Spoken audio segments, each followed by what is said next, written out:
All right, folks, welcome to the SOMIFA Bowl, the Super Bowl for the 2014 season. I'm a few minutes late. They're waiting for me. I got to mute this and tell them I'm ready, and then we'll be right with you.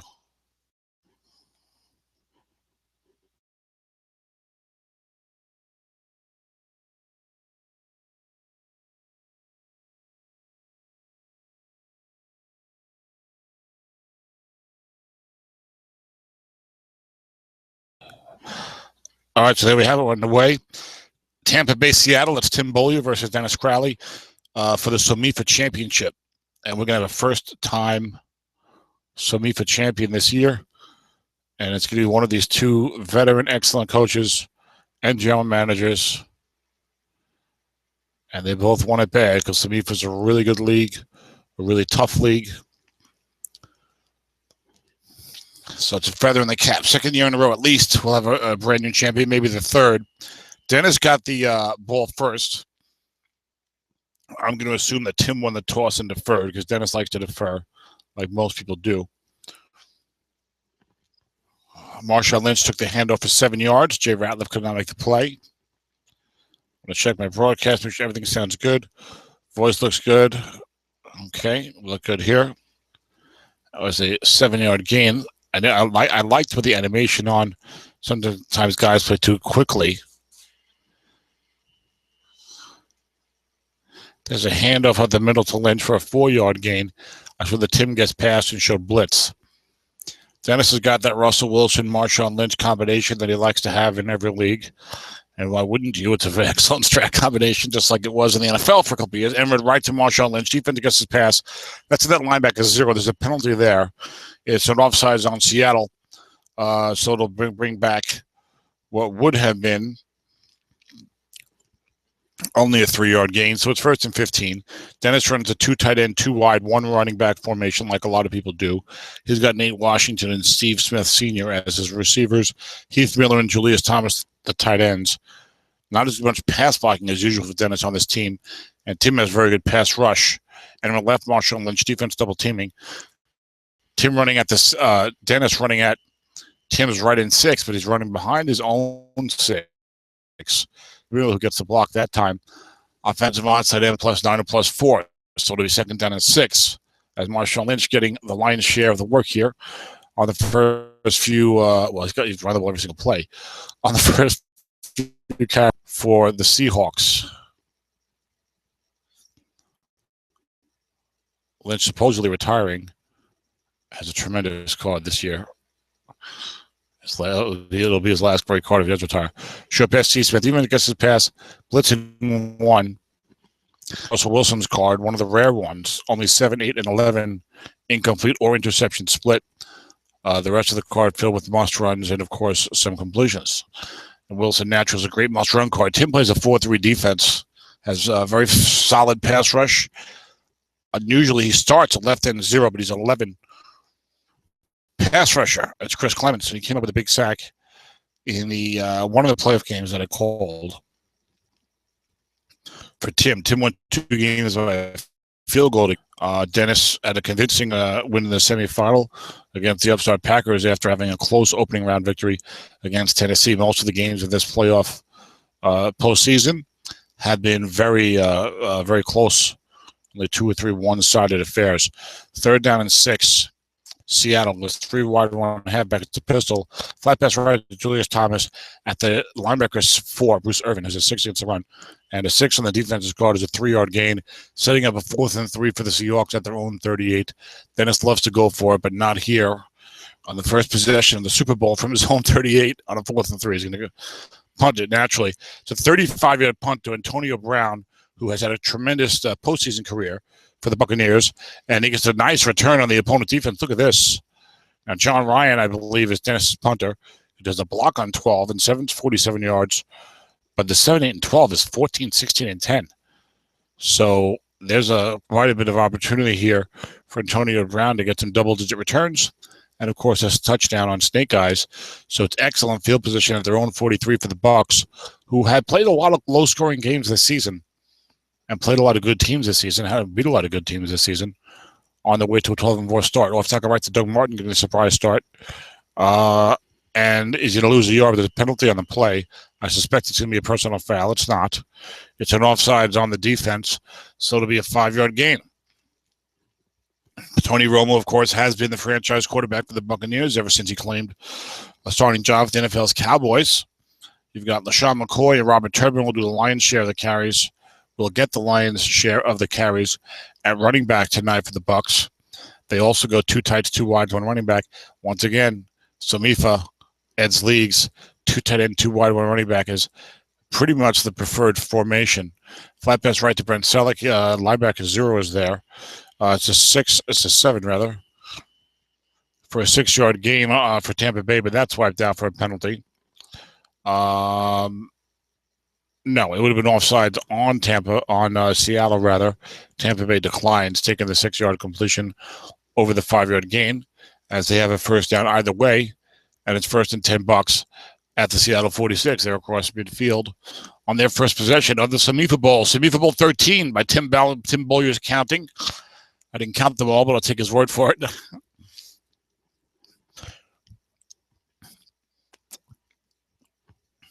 So we got Romo quarterback, Brent Selleck and Jim Dre, the great Jim Dre, flat pass corridor, the tight ends. Antonio Brown, Victor Cruz, the wideouts. Tim likes to run the ball. Has a lot of good, has some good pass blocking as well. Linebacker draw to LaShawn McCoy. There's no one there. Dennis plays his typical 3-4 defense. Offensive center +10 or +2. Lyle Sendelin is a 0, so it's only a 2-yard gain. Now I got to ask Zeb, I wonder how much linebucking Tim has done with this center 0. And yet he's in the championship, and Zeb won the championship last year. I can't think of linebacker. I think about Zeb anymore. Off tackle right for Robert Turbin. It's an 8 on the defense squad. There's a linebacker there, so it's only a 3-yard gain. Good move by Dennis to put his guy up there. Robert Turbin has an excellent card. He's unlimited in the first half of these Bucs. I think I've called every game of his postseason. I think this is my 3rd playoff game for Tim. Who did he beat in the first round? I don't remember. Maybe that was Zeb. Maybe I should switch to the action. This is the Super Bowl.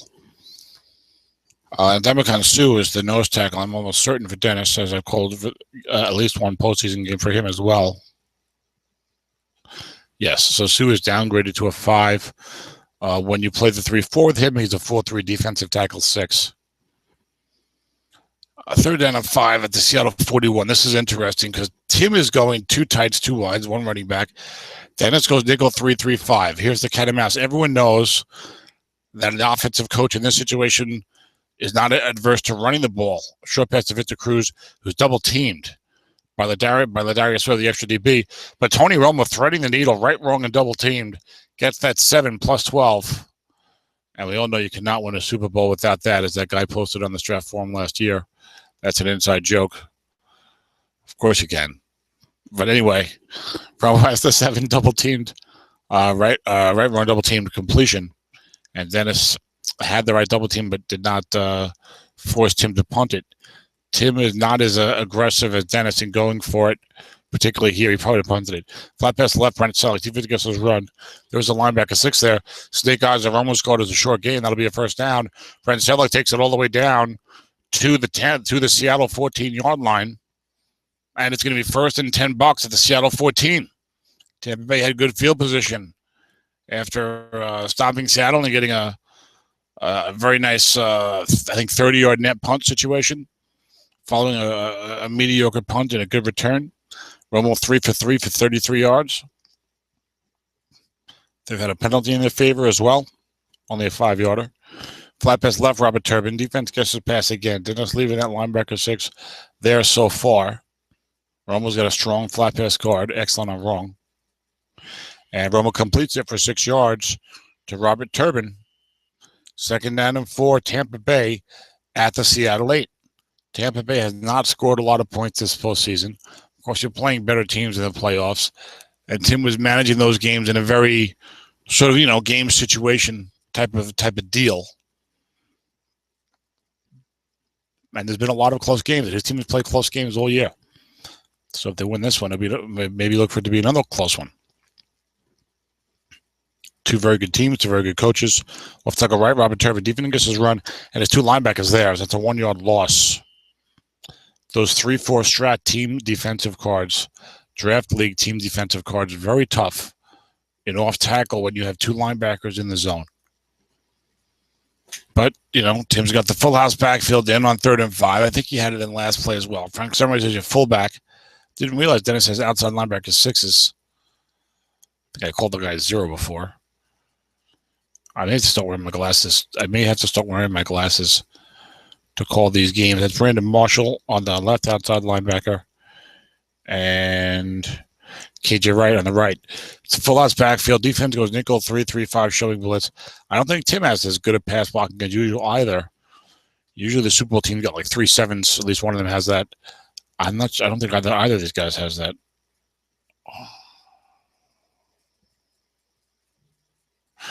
Tim's got a 7, a 5, and some 4s. Shows you the coaching job these guys have done. Also shows you what can happen when you have a good running threat, as they both do. You don't get sacked as often, but you end up in a situation like this. Well, it's inside the 10. He could run it, but you're going to end up in some 3rd and 5. Off tackle right, LaShawn McCoy. There's a linebacker there. Defense gets his pass. Shady's caught only a 2-yard gain. He's a lot chunkier this year than he was last year. And then he probably will be next year, although I haven't looked at him in detail. So Tampa Bay will come out for a field goal attempt. It's up and it's good. There's a penalty on the play. That's going to be offsides in Tampa. So Seattle will make them re-kick, it looks like. Well, that was a 2-10-12 kick that was good by Josh Brown. Now here's the 29-yard re-kick. And 2-10-12 is good.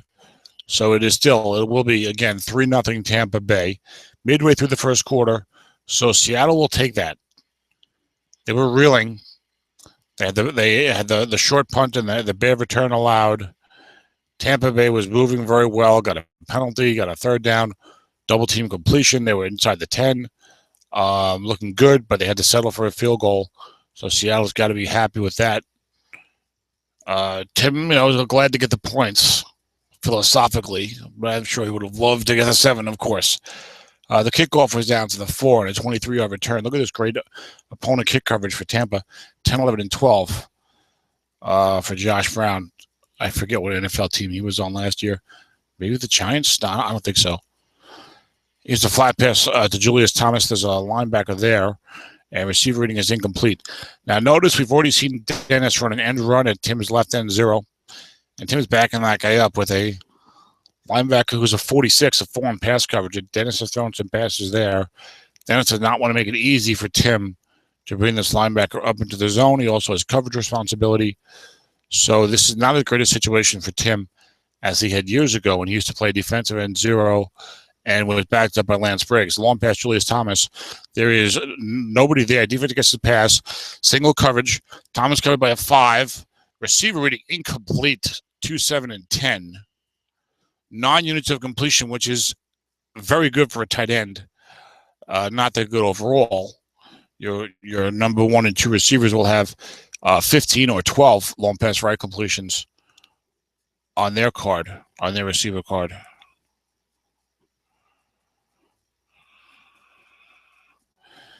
So it'll be 3rd down and 10 after a couple of Russell Wilson incompletions. Dennis ran the ball a lot on his first possession, and he's opened up with a couple of passes here, but hasn't really gotten anything going. 3 wide, 1 running back in the pistol. That's Percy Harvin is your running back, while Andrew Hawkins is your 3rd receiver. Tim has got his free safeties at Eugene Chung, I think. No, it's just that Hawkins plays regular receiver and not 3rd wide in these sets. There's a short pass to Steven Smith. 4 men in the zone. Receiver on the defense is complete for a 12-yard first down to the veteran. Potential Hall of Famer. That'll be interesting when that comes up in a few years. Now, the Super Bowl, both of these teams are using the average draft league defensive cards. Flat pass left to Andrew Hawkins, who checked into the game. Receiver is complete for a 6-yard gain. Makes it 2nd and 4. Hawkins is a pretty good flat pass receiver. 26 positive yardage completions, it looks like. 6, 11, 15, 18, 22. I thought he had a better card than that. 2nd and 4. He's got a decent number 2 type of card, but not for the bomb. But maybe he's going to use him more often, throw flats. He's in the game now. Emma Wright and Marshawn Lynch. And defense gets the pass. And beast mode gets 6 on his card for the big first down A 14-yard run, 6-7 short gain. He has such a good card this year. Why would you ever trade this card? I'm teasing, because I traded him in SSFA. Let's talk about my team during the Super Bowl. 1st and 10, Tampa Bay. Seattle, keep mixing up the teams. At their own 41. Off tackle right, Marshawn Lynch. Off tackle left, rather. Defensive end -1 or +5. DeMarcus Ware makes the block. DeMarcus Ware makes the play. He's a defensive end. He does not block anyone. 1-yard loss for Lynch. Makes it 2nd and 11. Dennis running behind his strength that time, but at Tim's strength. And run right, Marshawn Lynch. Defense gets his run. 8 on Tim's card is a 12-yard gain. So Dennis is doing a good job not letting Tim get comfortable with that weakness on the left edge of his defense. Defensive end 0, left linebacker pass rating of 4. Dennis runs some runs there. He's throwing some flat passes there. He's throwing some flat passes to the guy. Flat pass left to Heath Miller. Receiver right, 7-yard gain. Miller has a solid card. Classic good tight end with flat pass right receiving card. And actually, I misspoke there. Dennis really has not thrown to the guy being covered by Bruce Irvin. Probably thinking that Bruce Irvin is not going to blitz that often, even though he's a 4. 2nd and 3. Defense showing blitz. Kind of daring Dennis. I wonder if Dennis will go for the home run ball here. Corner 6 and corner 5 on the Tampa Bay defense. Looking past Andrew Hawkins. Even gets his run. Receiver rating is 12. Long gain. Touchdown, Seahawks. Andrew Hawkins picked up in the offseason from the New York Jets. I traded him to Dennis to be his 3rd wideout. Comes up with a big long gain, flat pass, wrong touchdown in the Super Bowl. And the Blair Walsh Project comes on for the extra point, and it's good, 2-12. And the Seahawks storm back, take a 7-3 lead on a nice, lengthy drive. So some running, a clutch 3rd down completion to Steve Smith. So a couple completions to Andrew Hawkins, including the big 23-yard touchdown to cap it off. Marshawn Lynch had 1 or 2 short game ratings on his card. I'll be checking back on the broadcast window regularly here. Certainly want to make sure that this game gets recorded properly. I don't know if there are any other spectators in the game. I'm the only one on the broadcast. But this is also for posterity, folks, so it's good to have it. Flat pass right, Jim Dre. Defense double teaming Antonio Brown. Russell's card is complete for a 5-yard gain. That's Russell Wilson. Russell Hustle, the band muscle, I think is what Dennis calls him. It's a little graphic for my taste, but that's okay. 2nd and 5. Tampa Bay, their own 25. Romo, 5 for 5 for 44 yards. This is Tim's second Super Bowl appearance, I believe, with the Buccaneers. Dennis is first with these Seahawks. He's won many in other leagues. Flat pass left, Victor Cruz. Linebacker 6 there. Defense double teaming Brett Selleck. Linebacker in zone extra short gain. No soup for you, says KJ Wright. Waving the finger, Dikembe Mutombo style. Incomplete pass, 3rd and 5. For Tampa, they're on 25. Look how the game has changed. How the momentum has changed. Suddenly, Tim's got to feel like, oh man, I got to get this first down here. You know, there has not been any turnovers. There hasn't been any bombs. But in just 4.5 minutes of game clock play, suddenly Tim has to feel like this is a big 3rd down. Doesn't want to punt it to Dennis, and Dennis has got momentum going his way.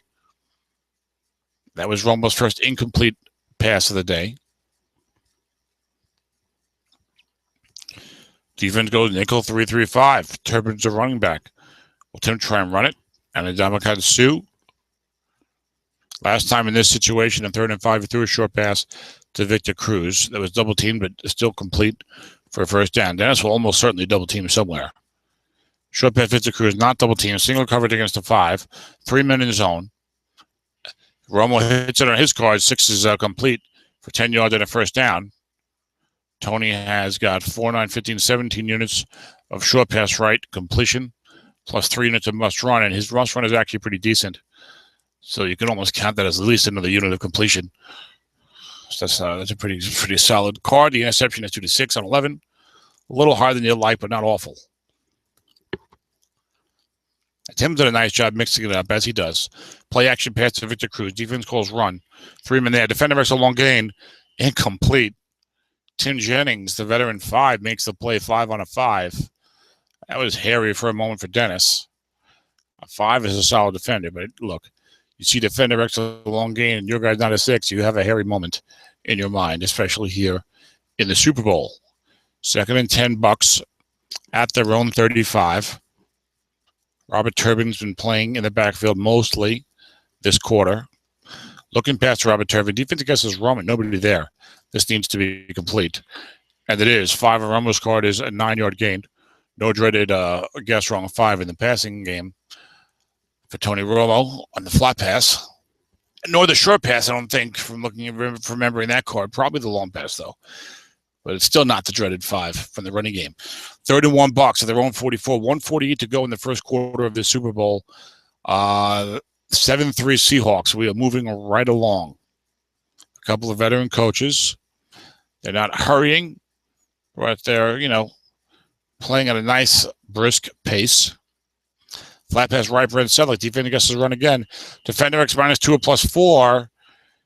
It is a 2-yard loss. Penalty on Tampa Bay. Would have been a 10-yard penalty. But Dennis declines it. So it's 4th and 3 Tampa at their own 42. He knows that Tim's not going to go for it here. Brian anger management with the punt. So it'll be a 43-yard punt down inside about the 20 to about the 15. Dennis has got Dwayne Harris back. Solid return card. And he gets a nice 10-yard return on the opponent PR. Now, Anger's got a block on both these punches that blocks on 12. Anger's got 50-yard on 7. And the allow +10 +8 +3. So Dwayne Harris has some opportunities for some positive yardage, some 7 to 16-yard returns. His snake guys is a 38. So we might see some pretty solid returning on both sides, with Tampa Bay's Antonio Brown having the potential to go all the way. Off tackle, beast mode to the right. Defense gets his pass. Forwards a short gain. First down, beast mode, 16-yard pickup. He's got 7 carries for 61 yards, and we were in the first quarter. Shades of, who's that guy, Timmy Smith? I don't know what he did in the first quarter. I know he had a great Super Bowl. And actually, I think Denver was okay for the first quarter of that game until Doug Williams went off in the second quarter. Off tackle left, Marshawn Lynch gets his run, but Beastmo gets 5 yards and 7. Hey, like that. That is hardly the only number. Look at this. +4, +2, +5, +4, +5, +3, +7. You can hand him the ball all day long. He carries 66 yards. This offensive line is not bad. 6 of the left tight end. 5-5-5-4-4 for your traditional front 5. 2nd and 5 as we move into the second quarter. Seahawks at their own 46. Leading 7-3. Dennis wants the SOMIFA championship. Short pass, Nate Washington. Covered by 6. Foreman in zone. That's a dangerous play for the offense.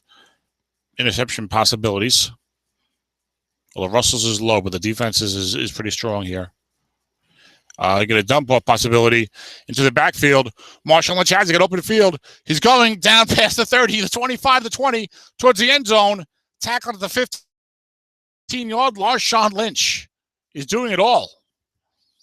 He's had some extra Skittles, I think, in the pregame meal, as that was a dump-off after Nate Solder, the right tackle 7, picked up Chris Clemens. Now, Dennis has got 7 to tackle. And I think he's got a little more. Maybe he's got a little more. 5's on the interior. So that was a 1 to 16 sack chance. And you got a dump off receiver right +39 touchdown. Not touchdown, sorry. Huge play down to the Tampa Bay 15. Settle up 7-3, looking for more. Defense shows blitz. Amron right, Marshawn Lynch is a linebacker there. Guess right. 3 is a 4-yard gain. Even in a run. 7 gets you 5 yards. Look at that 9 through 12. 2, 3, 6, and 5. And 3 is a 4-yard gain. You do have the dreaded -6 on Amron right 5, but almost everyone has something like that. And Beastmo, 9 carries, 70 yards. That's how you do it, boy. And none of those runs were like a 40-yarder. You get 9 carries, 70 yards, and your longest run is probably about 15 yards. That's what you want as a Strat football coach early in the game. Get that consistent yardage. 2nd and 6 Seahawks in the Tampa Bay 11. Tough spot for the Buccaneers. Lynch is hitting the short gains. Russell Wilson's got the great end run card. You got a left end 0. Wilson can throw it. Wilson can score on the must run if he throws it. Throw a flat pass like he did to Andrew Hawkins last time. Hawkins covered by 6. Linebacker Marshawn Lynch. Defense guesses wrong. 6 and beast mode card is a 4-yard gain. It's going to be 3rd down and 2 Seahawks on the linebuck down to the Tampa Bay 7. They go full house backfield. Peyton Hillis, your third running back, has a solid linebacker card. And the full house, that offensive line is now 6'4". Let's take a look at that linebacker for Tim. Michael Kendricks, only a 4 against the run. So you might see the old linebacker here. Zeb Strong had some pregame consultations with the Seahawks. It is good to linebacker with the right personnel. And Dennis has it. It's an off tackle right to Peyton Hillis. That's it. Bruce Irvin is a 6 against the run. So I didn't like that call by Dennis. But offensive onside tackle +3 or +0. Nate Soldiers is bumped up to a 5 from a 47 with the full house. And that nets you a first down. And it's Peyton Hillis. So you save a carry with Lynch. And keep that in Tim's mind that you will run it. But Tim knows that. These guys aren't really fooling each other with that type of... It's only like the inexperienced or weak coaches who need to be threatened with the extra running back. Everyone else knows that these guys will run the ball. Linebacker Russell Wilson, first and goal from the 4. Good way to get at least a yard.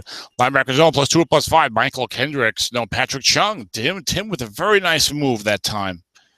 With the double rating on the safety, Chung I know is good against the pass. I'm assuming he's good against the run as well, unless he's not good against the pass. But he put him up there, and he's a 6 against the run. So he stuffed him into linebacker instead of Kendricks, and it saved him a touchdown temporarily. Let's see if that works out again. You got to watch for that with your safeties. They run ready and put them on the line in a running situation. Linebacker Marshawn Lynch. Defense gets his run. Lynch gets no gain. There's a fumble. Tampa Bay recovers it. Oh, my goodness. Marshawn Lynch. So Tim put Chung on the line of scrimmage the previous play, saved the touchdown, and then on the next play, Marshawn Lynch with only a fumble number of 6.0 at the 2-yard line. Seattle ready to go up 14-3 in the Super Bowl, early second quarter, fumbles the ball. Defense recovers. Buccaneers stave off a very difficult situation. Wow, what a turn of events. And Dennis has got to be kicking himself at his misfortune. He didn't do anything wrong. So come on, what do I got to do here? Off tackle right to Robert Turbin. Defense gets his pass. No linebackers there. Offensive onside tackle. Tim has very good run blocking tackles. They're both 6s. That's a 5-yard game behind Dwayne Brown, the 6'7". I think Tim might have traded for him in the offseason. I'm not sure. I know he got traded in one of these leagues. Second and $5, starting from their own 2. They're up to the 7. Dennis has a misfortune with fumbles in the last 4 minutes of, I don't remember if it was the SSFA or if it was last year's SOMIFA playoffs. SSFA, I think, against Jay. Thanks a lot, Dennis. There's a misfortune with fumbles the last 4 minutes, lost the game, then I lost to Jay. Short pass Victor, not that it would be Dennis, just saying. Short pass to Victor Cruz, 3 men there. Romo has time, has to check down, dumps it off to Turbin out of the backfield, and Turbin's across the 10 for a first down, up to his own 16, as the Bucs feel a little more comfortable now as they escape from the safety threat. Romo 9 of 11 for 70 yards, playing good football.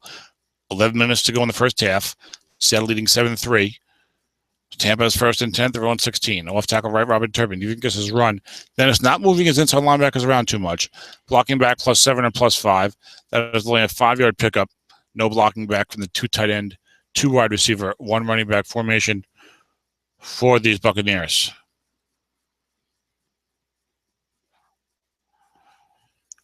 Short pass fit to Cruz, 3 men in the zone, covered by a 5. Defender X a short gain. Tim Jennings makes the play again. That's 2 in a row for Jennings. You would assume that eventually one of these 5s will not make a play. And it's only 2 plays. I'm not saying that they've been making more than they should. But over the course of the game, if they've been making a lot of plays, eventually they'll miss one. Usually that's just the way it goes. Dennis has all 5 short pass defenders. Free safety 6. Outside linebackers are a 6. Defensive line goes 5-5-5. What kind of pass rush do you have the edge? Dennis is usually good at getting some pass rush. Justin Tuck is a 6. William Hayes is a 5. So not as much as you would have thought. 3rd down and 5. Tampa at their own 21. Another big play. Short pass to Jim Dre. Double team correctly by Darius Webb. This will be tough. He wants a dump off. Gets the dump off. It's complete 8 yards and a first down to Victor Cruz. Up to the 29. There was really not enough pressure there. No asterisk on the Seattle defense. They would have had the free safety blitz, which you're not going to see in too many 3rd and 5 situations. Difficult to generate pass rush on 3rd and 5, 6, 7 with the threat of the flat pass. Got to get it from your down lineman, which is tough to do. Flat pass left it to Cruz. Cover a linebacker there is a 6. KJ Wright. Receiver is right as a 6-yard gain. And Victor Cruz seeing the ball a lot. Antonio Brown not seeing the ball much. And I think he's only been double covered a couple of times. But Tim knows that Dennis is thinking about double teaming Antonio Brown. So Tim is generating his offense elsewhere for now. Brown had a bomb for a touchdown, I think, in the semifinal. Yeah, he got a punt return touchdown, too. Looking past Jim Dre, 2 men there, incomplete of the defense's card. Now, Dennis is steadfastly leaving both of his inside linebackers in look-in pass. There are only 4 defenders. Not respecting the linebacker game behind Sendelin. Knowing Tim likes to run off tackle with these backs. And they're almost dangerous flat pass, and Dennis is out to linebacker 6s. So you can make it a lot harder for Tim to get the flat pass going just by leaving his 4 guys in the zone. And then if Tim wants to throw downfield, they see some double teaming. But Tim's gotten some good dump off results so far from the lack of pass rush. Short pass to Victor Cruz. 3 men in zone, covered by a 5. There are 2 blitzes this time. Those are the inside linebackers. As Dennis brought his free safety 6 up to look and pass. Another dump off. It's a 9-yard gain and a first down. 4 and a 10. That was a 1-64 sack. That's a matchup that Dennis would like to see happen quite often. And Dominican Sue against Lyle Sendelin. Just hearing the names, you would think that would be a difficult matchup for the offense in the NFL.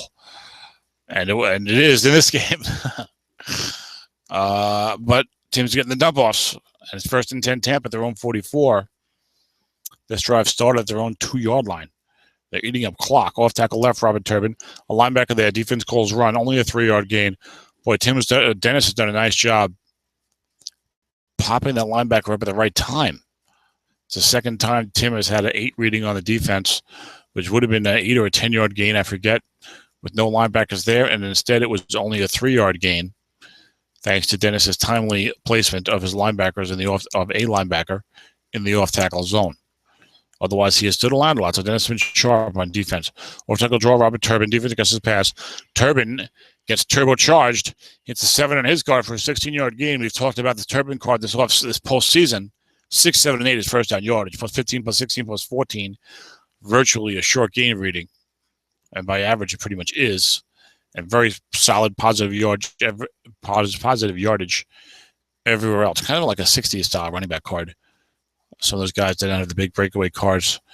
But they would have these no short gains, but like these 14, 15, 16-yard readings. 1st and 10, Tampa. And now at the Seattle 37. Short pass, Antonio Brown being double teamed. 4 minutes incomplete. Even with 3, that's the lone you have no chance reading on the short pass average defense. Everything else is potential, theoretically, for a completion, as long as the defender is not a 6, and Dennis does not have a 6 defender in the short pass zone. 2nd and 10 bucks at the Seattle 37. Short pass, Antonio Brown. 4 men there. 2 blitzes coming. It's going to be complete, but there's a penalty. Would have been an 11-yard completion down to the 26, but the Buccaneers get flagged for illegal procedure. That's going to push them back to the Seattle 42. It's 2nd down and 15. 6:36 to go in the half. Seattle leading 7-3. Tampa Bay threatening on the periphery of field goal range now.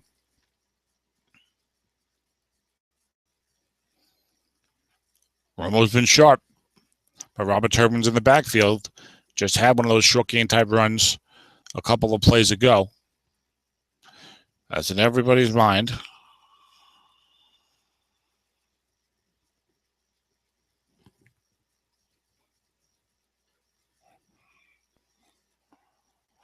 Short pass, Victor Cruz, 3 men there. Defender extra short gain, incomplete. Tim Jennings has been tested here in the first half by the Tampa Bay Buccaneers, but he has risen to the occasion. 3 deflections. Well, it doesn't have to be deflection, just good positioning perhaps, but 3 times his defender reading came up, and he was able to prevent a completion to Victor Cruz. Although Cruz has a lot of completions, mostly of the flat pass variety. And I think he caught that double-teamed 12-yarder. Third down at 15, Tampa at the Seattle 42. I'm not sure what type of kicker Tim has. Off tackle draw, Robert Turbin. So Tim's looking into field goal range. Defense against his pass. No linebackers there. Snake eyes, the Turbin's called a 13-yard run. And that's good for Tim. That's going to get him down to the 30-yard line. It's only a 12-yard run because of containment by Chris Borland. And we're going to have a Josh Brown field goal. 2-11 and 12. It's up and good. A 47-yarder. So Tampa will take those 3 points. They could have moved down to the 26, but a penalty pushed them back, so they'll settle for the field goal. Kickoff goes down to the 8-yard line. It's a decent return by Harvin with 23 yards up to the 31. Dennis will take that, given the coverage units and the deep kickoffs that are afforded by Tampa Bay's Josh Brown kicking card and opponent kickoff coverage combination. So Seattle, a little frustrated they didn't get the touchdown last time and turn the ball over. Fly pass right, Julius Thomas. Defense gets his run. Defender X +2 or +5. He's covered by Rashad Jones, the strong safety 5. So it's a 2-yard gain. Second down and 8. Dennis hammering. Flat pass and run, and then running off tackles the other way. Maybe run off tackles the same way. He's still got the defensive end 0 going. Oh, Dennis's right side of his line is weaker than his left side. 4's on the right, 5's on the left. And we're right, Marshawn Lynch. No linebackers there. 0 defensive end. Defensive end +1 +5. There's a penalty on the play. So Lynch gains 5 yards. It'll be 3rd and 3. But we have an offsides. So Dennis will accept that, of course. And a 2nd down and 3, which is better than 3rd down and 3, isn't it? I think so. There can be no argument made for 3rd and 3 being better than 2nd and 3. 4:12 to go in the first half. Marshawn Lynch having a big first half. 11 carries, 74 yards. But had a huge fumble at the Tampa Bay 2. Oh, beast mode. Only a 6.0 fumble chance. What a killer that was. You got to weather the storm. Things are usually not going to go entirely your way in a Strat football game. And when they do, it really doesn't matter what you do. You're going to win anyway. But that's usually you have to deal with some adversity. And we're right, Marshawn Lynch again. My left end 0. Nobody there. Defense gets him pass. Defensive end +1 or +5. Chris Clemens headed upfield prematurely, looking for Russell Wilson. Maybe that was one of those read option things. And Clemens read it wrong. He's a 0, and it's a first down for 5 yards. 4 in the white die. 4 beats a 0. Seattle now at their own 43. 3:36 to go. Flat pass left, Julius Thomas. There's a linebacker there. 3-yard completion. Thomas 3 catches for 8 yards. Russell Wilson 8 of 11 for 95 yards and a touchdown. He's been efficient after starting off with a few incompletions. So he may have 7 straight completions. I feel like he was 1 for 4, but I'm not certain about that. Seattle out towards midfield at their own 46. 3 minutes to go in the first half of this Super Bowl. Seahawks 7, Buccaneers 6. Flat best right, Andrew Hawkins even gets his run. That's a short gain on Russell's card. A big first down across midfield. Andrew Hawkins, a 19-yard pickup to the Tampa Bay 35 before stepping out of bounds. The seldom used 3rd receiver for Seattle being pushed into the starting lineup here as they're going a little more flat pass, I think, unless Nate Washington got injured and I missed it. But I think it was an intentional move by Dennis. Hawkins, a much better flat pass receiver than Washington. Flat pass left to Hawkins again. The linebacker's a 5. Defense gets his pass. It's complete for 6 yards. 2nd and 4 Seahawks at the Tampa Bay 29. Hawkins 4 catches, 54 yards and a touchdown. Justifying their 5th-round pick, I think I got from Dennis. I don't know who I got there. I should be able to tell you, right? The way I deal with these rookies. 2nd down and 4 Seahawks at the Tampa Bay 29. Just outside the 2-minute warning. He has all 3 timeouts, so he can run this clock down beautifully. I think he started this drive with 4:12 to go in the half. Linebacker Marshawn Lynch, defense gets his pass. Defensive tackles are a 5. Offensive center, 12 +4. Lynch gets the big block from Russell Bodine.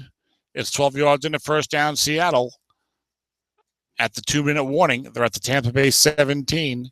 13 carries, 91 yards for, I believe, the future Hall of Famer, even though I don't think he hit 10,000 yards for his career. But his impact on Seattle and the way he played the game and the way he ran, I think will bring him into the Hall of Fame. And I do think he's worthy of it. Not always about just pure stats, even for a running back or a receiver. I would put Calvin Johnson in as well. I might put Tiki Barber in. He was great. Last 4 years of his career. Everyone left Russell Wilson. Defense getting pass and a little misdirection. Wilson gains 2 yards. Interesting. Dennis is not shy about running those end runs with his quarterback, with Russell Wilson, even though you can lose yardage on rights. Try to change those cards are not as bad as they used to be. When Dennis is on offense, he's really calling plays quickly. Now, Tampa Bay called a timeout there, giving themselves a chance to get the ball back before halftime, which I think is a good move because Dennis will probably use up the clock anyway. Flat pass left, Marshawn Lynch. Defense guessing wrong. Wilson's fine Lynch for 11 yards. A big first down inside the 10-yard line. Beast Mode, 2 catches for 50 yards. I forgot he had the 39-yarder. And he might have over 100 yards rushing already. First and goal, Seattle, the Tampa Bay 4. They were down here last time. Full house. Defense shows blitz. You got to run in here, Dennis. Don't get cute here. Don't get the 9 interception. See what he does. It's a lot off tackle right. Peyton Hillis, 8 plus 7 gets wrong. Touchdown, Seattle. Kind of blew that call a minute because I was clicking on something else. But a 4-yard touchdown run for Peyton Hillis, the backup running back. And it's 13-6 Seattle. The extra point is up and good. There's an offsides on the defense. Will Dennis take that on the kick, or will he run a first and goal from the 1 for a 2-point conversion? He'll do neither because it's against Dennis. And it said he has to re-kick the extra point from the 7. That'll be interesting next year when it's a kick from the 15. Oh, he misses the extra point. 2-11 and 12. Oh, Blair Walsh. Boy, Blair, how could you miss such a short, easy kick? Just so surprising to me. Why does he have a guy that's 2-11 to 12 and 13 to 22? Dennis, I thought this team was ready to win this year. What are you doing? Dennis has a little bit of a fetish about using these kickers. I trade a lot for this guy. He's a good kicker. He's a bad year, and you keep him. And you're trying to win the Super Bowl with Marshawn Lynch, his last great card. Now Blair Walsh stinks next year. Dennis would have known that. Now I'm killing Dennis, of course. He's more successful than I am in as many championships. And he's in the Super Bowl. And I'm killing him for Blair Walsh missing an extra point after a penalty. But that's a huge play because it's 13-6 instead of 14-6. Short pass, Brent Selleck. Defender extra short gain is a 5. This one's complete. Sure enough, Tim finally able to beat the 5. 6 on a 5. Dante Whitner, sometimes 6, I believe. That's a 14-yard completion for the Bucs. There's a minute to go in the first half. Do you see that Tampa used their timeouts wisely? Their defense, they've got 2 left. With a minute to go, they're at their own 34. I'd love to get into field goal range for Josh Brown. Long pass fit to Cruz, even against his run. There's a free 86 back there. This could be dangerous. Tim trying something to happen here. 5 on Romo's card. Gets strong as incomplete. I said probably no dreaded 5 in the passing games. It's not the same as the dreaded 5 in the running game, but it is a 5 with the bad result gets wrong on Romo's card. 1, 3, 7. Only 10 long, 4, 7, 9, 10. Only 10 long pass wrong units for Romo. And the receiver, Victor Cruz, not the deep play threat he was when he exploded onto the scene a few years ago. But still always a dangerous play. It's not like Romo's terrible at it. It's not Chad Pennington back there. Colt McCoy. 2nd and 10. Short pass, Brent Selleck. 3 men there. 2 blitzes coming. The inside linebackers. And Romo threads the needle. 5 on his card plus 13. Brent Selleck's got 6 catches for 45 yards. Or 46 yards. Not worried about glasses. And Romo's been sharp. 14 of 21. So he's slowed down a little bit. But the short pass, the short passing has been crisp from Mr. Romo, especially on his own card. Tampa Bay at their own 47, 45 seconds to go. They, I believe, will receive the kick to start the second half. 13-6 Seattle. Off tackle right. Robert Tubb is a linebacker there. Offensive onside in +5 is 0. And Turbin gets a block from Brent Selleck, who's having a fine game. 8 carries, 48 yards for Turbin. You have the Seattle Seahawks running backs from the 2014 NFL season, and indeed for the last several years until they released Turbin early in 2015.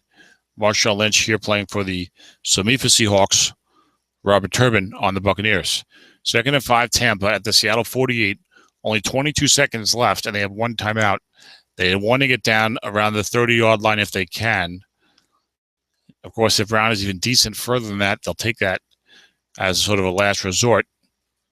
You want to at least get that long kickoff. I'm assuming Brown. I think I recall him being 2 to 6, 11 to 12, maybe, or at least 2 to 6 on the deep kicks. And he might be one of those guys who can go a little further, at least a yard further than the traditional 33 to 37. I'm not sure. Now, a run here would be dangerous because you'd have to use your final timeout. Short pass, Brent said, like being double teamed by a linebacker. And it's picked off over the middle. Picked off by Seattle at their own 35. Can they get a big run back here right before the half with only 22 seconds to go? No. It's Dante Whitner, who was beaten on the completion just a few plays ago to Brent Selleck. This time with the help of linebacker Tahir Whitehead dropping off in coverage.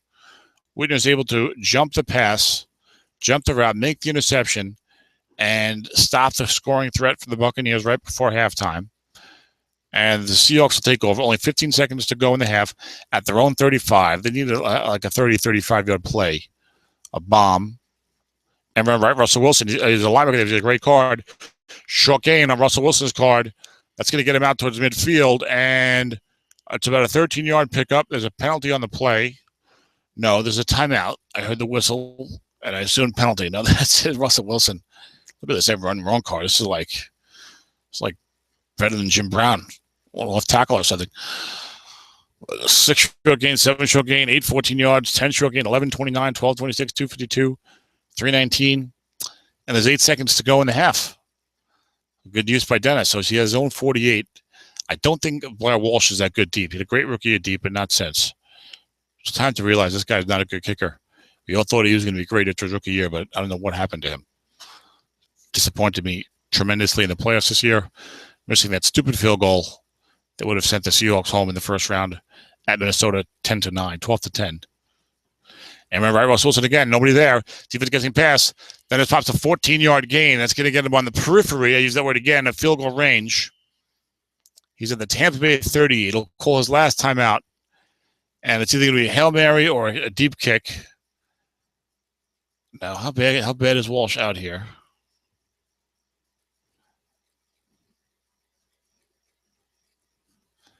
$33 to 38, 2 to 6, 11 to 12. Not bad at all.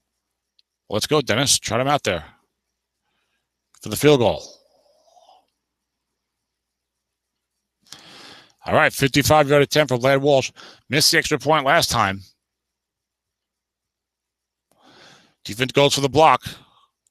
Here comes the kick. It's up and about 15 yards short by the animation. So Strat may need to work on that animation. a kick dying at the 12-yard line. Oh, boy. So we've had a real good half. Still no audience members. I've had audience members in like the entire playoffs. No audience member for the Super Bowl. Maybe my link was wrong. Maybe it's just a busy night. Thursday night, I don't know. Is it something I said? I must have criticized the draft picks too much. But the important news is that we have a 13-6 Super Bowl, the SOMIFA Bowl. The Seahawks are coached by Dennis Crowley, leading Tim Bolyer's Tampa Bay Buccaneers. Tampa Bay had a good opening drive to score a field goal and go 3-0. Seattle responded with a beautiful long touchdown drive to make it 7-3. Then Seattle came right back down and looked like they were going to make it 14-3. They had, I think, a second and goal at the 2. And Marshawn Lynch on a 6.0 out of 1,000 fumbled and lost the fumble at the Tampa Bay 2-yard line.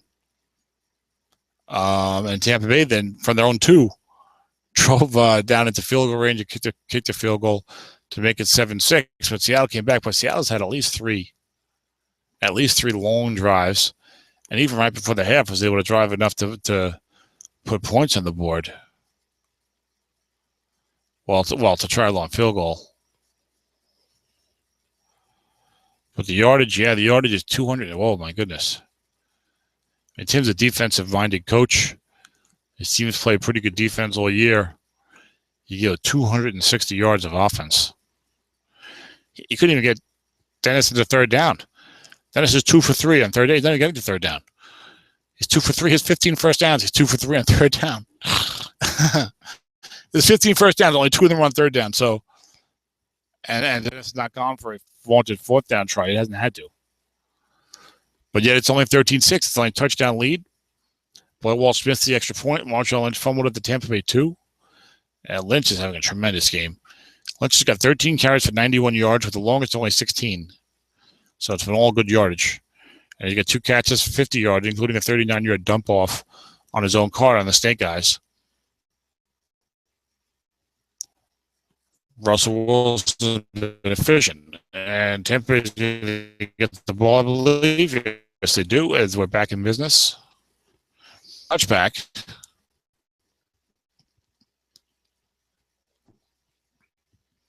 To start the second half. Trailing third, the league battles had, but the big turnover, the best extra point, they're certainly right in the game. It's a touchdown game. And they've had some success moving on a little bit with Robert Turbin, who will be limited now in the second half. He was unlimited in the first half. Flat pass right to Dre. Defense double teaming elsewhere. Linebackers a 6. Dre covered by a 6. And Brandon Marshall, no soup for you. He deflects the flat pass attempt. I like that Dikembe Mutombo finger wagging. I think I'll start using that for these defender 6s, particularly in the passing game. That guy's not going to do that in the running game. That would be pretty arrogant. Sure, Cruz double teamed, and why not? He's had a good first half. On 2nd and 10, on a dump off for Blitz is coming. Dennis has tried to. And there's another dump off. It's a 6-yard completion.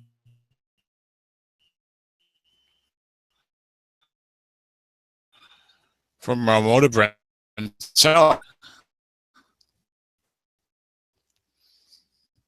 Notice that Tim has thrown to Antonio Brown much, nor has he been double teamed much. I hope we're not stuck here. I heard like a quick break thing, but I don't see anyone having dropped. So there's a play action pass to Victor Cruz, and it's complete for 16 yards of the first down. Victor Cruz has good yardage there. The clicking going faster. I may need to turn off animation for a minute. Make sure I remain synced. So that was a 16-yard completion. I don't want to miss any action, certainly, in this playoff game. The championship game. Off tackle right, LaShawn McCoy. Defense gets his run. Has a linebacker there. Oddly, Dennis flips to the off tackle zone with his linebacker instead of the linebacker zone. No yards for Shady, which would have been the case right or wrong. He's got 3 carries for 4 yards. He'll see the ball more in the second half with Turbin limited now. Shady had a very good game, I believe, in the semifinal.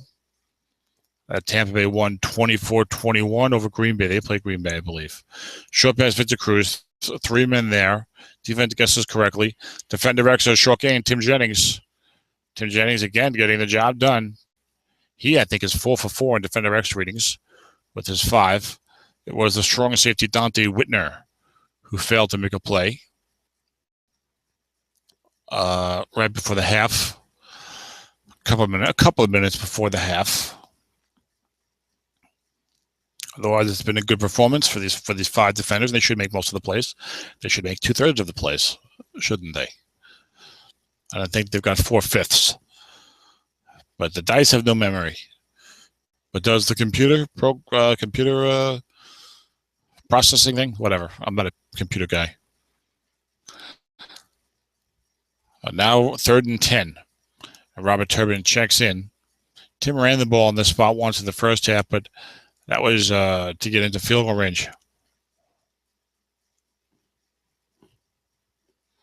I wonder if Dennis will try to blitz at all. He's been double teaming. Short pass to Antonio Brown is double teamed this time. So, of course, 4 men in the zone. Dennis double teamed the wideouts and did not blitz. Tim's been doing great with the dump offs. He needs another one here. But this time, here comes the pressure. And Romo goes down right at the middle. And Ndamukong Suh blowing past Lyle Sendelin, who is only a 0-4. And that's why he's sending them. That's why he's sending them in. They're going right past him. And there's a 6-yard sack, a big sack for Dennis, as he stops Tampa Bay in the first possession of the third quarter, nullifying that, deferring the kick advantage that Tim received. It's a 43-yard punt from anger management down to around the 20. Dwayne Nash has a good chance at a return. He gets a nice, solid 10-yard return. That's a pickup up to the Seattle 30. And here comes this Seahawk offense, which is clicking. Mostly running and flat passing. And Lynch has 14 on 15 carries, so he can do plenty of running still.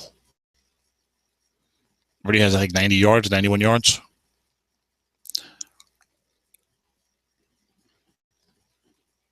I should have checked the injuries at halftime to see if Nate Washington was injured. I don't think so. I think Dennis substituted Andrew Hawkins in for Washington. And it's worked well. And my right, Marshawn Lynch is a linebacker there. Linebacker zone will be a 3-yard loss, but there's a penalty on the play. Personal foul on the defense. The big 15-yard personal foul penalty after a 3-yard loss, where Bruce Irvin finally plugged the zone properly on a beast mode pitch out. And it's 1st and 10 Seattle, their own 42. Flat pass left to Lynch. Receiver gets right as a 6-yard pickup. Lynch always a solid and I would say underrated receiver. Go back to his Buffalo days. They used him quite a bit. He was a very good receiver there and always did well with Seattle in the NFL when they used him there. He's got nice yardage on this card on flat pass right. That's 6'8", 9'10" for a running back. Russell Wilson, 12 of 15, 137, 1 TD. Beast mode, three catches, 56 yards. 2nd and 4 Seahawks at their own 48. Dennis, of course, a big Seattle fan. Off tackle left, Marshawn Lynch. Defense gets his run. Defensive end -1 and +5. Dennis running his off tackles to his left. And that's the second time DeMarcus Ware has made him pay. If he run the other way, there would have been a 5-yard pickup, but he'll run the other way and they'll get an offensive onside tackle rating and he'll miss it and he'll get mad. But if you listen to the rebroadcast, it says, well, what do you want me to do? I'm running behind my 5. Maybe the 2nd and 4. And Dennis, see, Tim's not likely to plug that left tackle. He's got to work with that end run, especially when Dennis is pounding that left end and also throwing flat passes. So if you're in a situation where you just don't want to lose yards, I'd run behind the 4s at the 5-0 instead of behind the 5s at the 5-6. But it's also only that one reading, defensive end on a 4, and Dennis has hit that twice, so that's bad luck, I suppose. 3rd and 5. Flat pass right to Andrew Hawkins. There's that man. And it's a 6 on Wilson's card for 5 yards and a first down. Big 3rd down conversion for Seattle, who has pretty much been in 3rd and short. They haven't been in 3rd down much at all, as I pointed out at halftime. But when they have, it feels like it's been 3rd and short. We got a 1st and 10 Seattle as they cross midfield. Yet again, they're in Tampa Bay territory. Off tackle left for beast mode. This time, again, no linebackers there. Defensive tackle +2 or +6. So, yeah, to what I just said, of course, maybe that's why I'm not in the Super Bowl.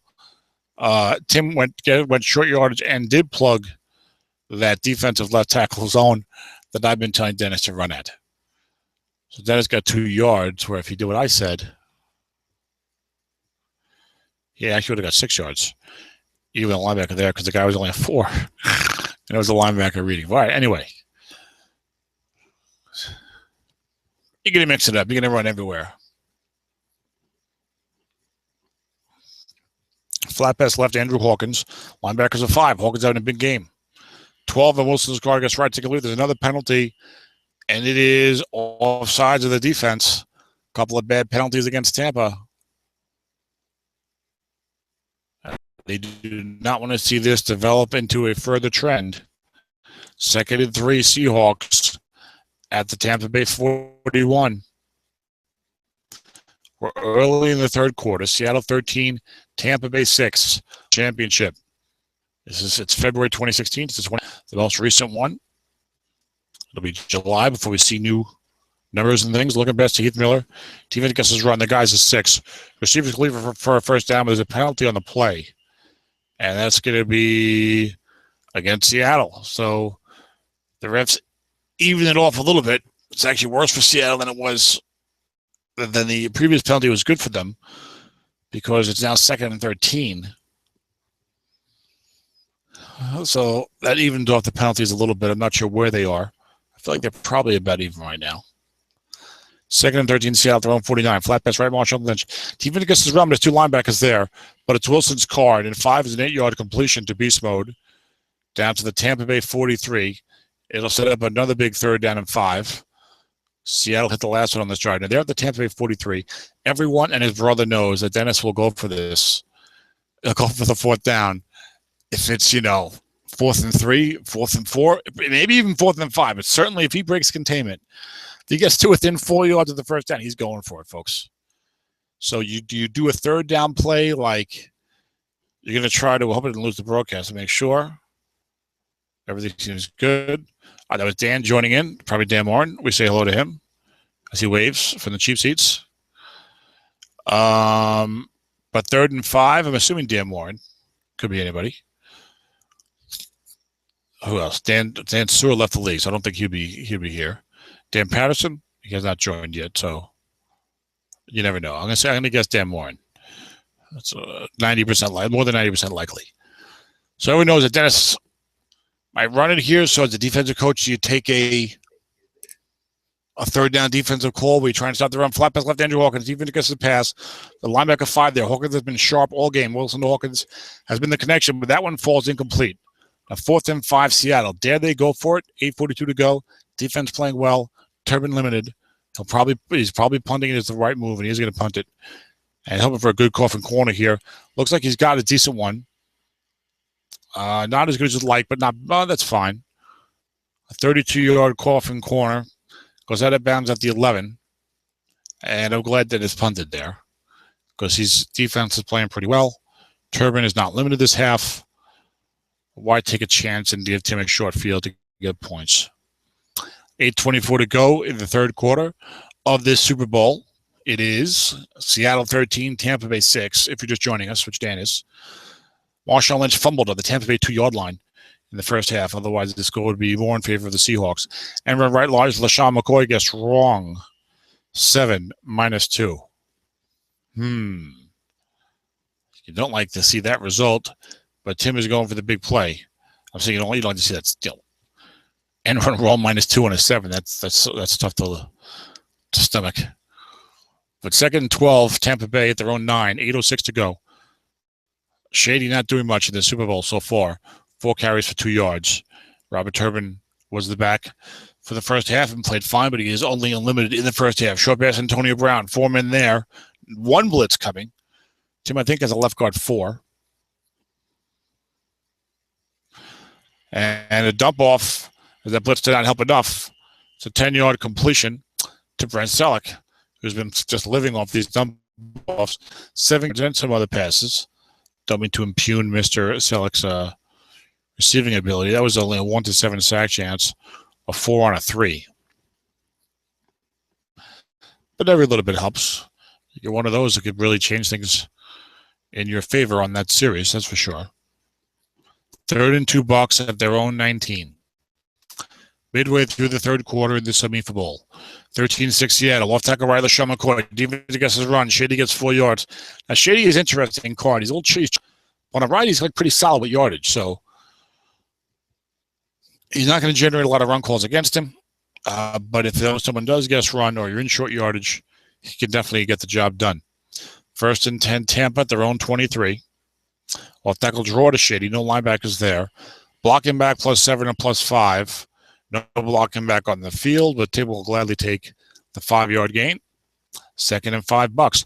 Shady came on, I believe, in the second half of the semifinal. He had a really good game that game. And maybe it was the whole game, but I remember he had a really good game that game. Tim not averse to running in the second half when people are maybe, especially if Tim is trailing. Off tackle right, McCoy again. No linebackers there. Nose tackle +4, +9.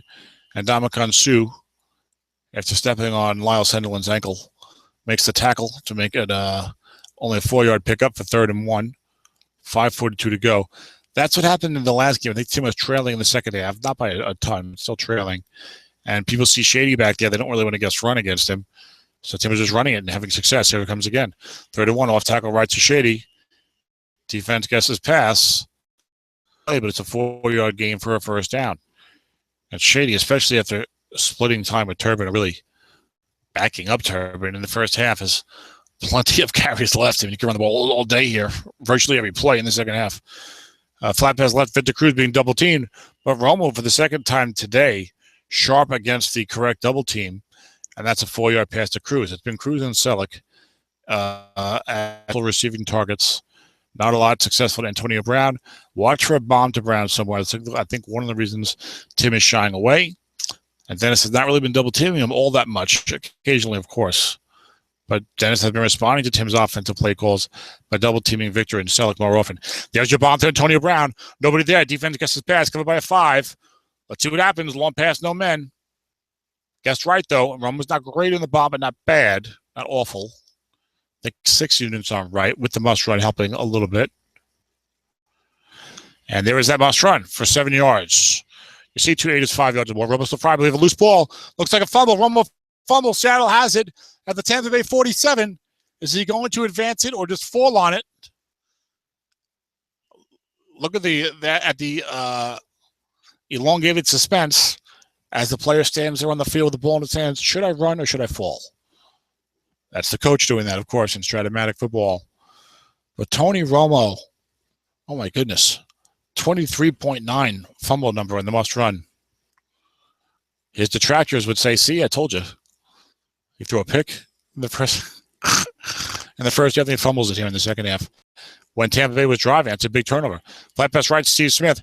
In a 2-man zone. Oh, my goodness. I almost missed the play. It was 2-man in zone against a run. Then it threw a flat pass into the 2 men. The split interception, 2-10 on the defense. 2-10 for a flat pass interception in midfield. He gets a 12, incomplete. Oh, Tim's going to be beside himself. Romo fumbling when he's driving, and then this. He's fumbling the first half, but we're in the late third quarter now, and he needs to turn things around. Short pass to Heath Miller, 3 men in zone. Defense gets it right. Might see a must run here for Russell. And is real good at it. 2-5 is first down and more. 3 is like 40 yards. Receiver incomplete on Julius Thomas on the dump off. So Seattle not going anywhere for 2 plays in a row, which has not been a common happening in this game. Their offense playing very well tonight, but they're going to have to play real well on this play. 3rd and 10 to Tampa Bay 47. Dennis is not shy. He's either going to go for the first down or he's going to go for a play to try and get at least 6 yards and then go for it. It's been a crazy couple of minutes here. The Romo fumble, then the missed 2-10 flat pass interception for midfield. That could have changed everything.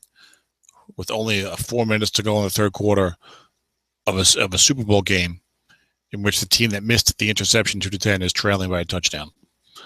Dennis missed an extra point after a penalty in the first half. That's why it's only 13-6 and not 14-6. Dennis taking his time with his play call. He loves to run an end run Russell Wilson or something here.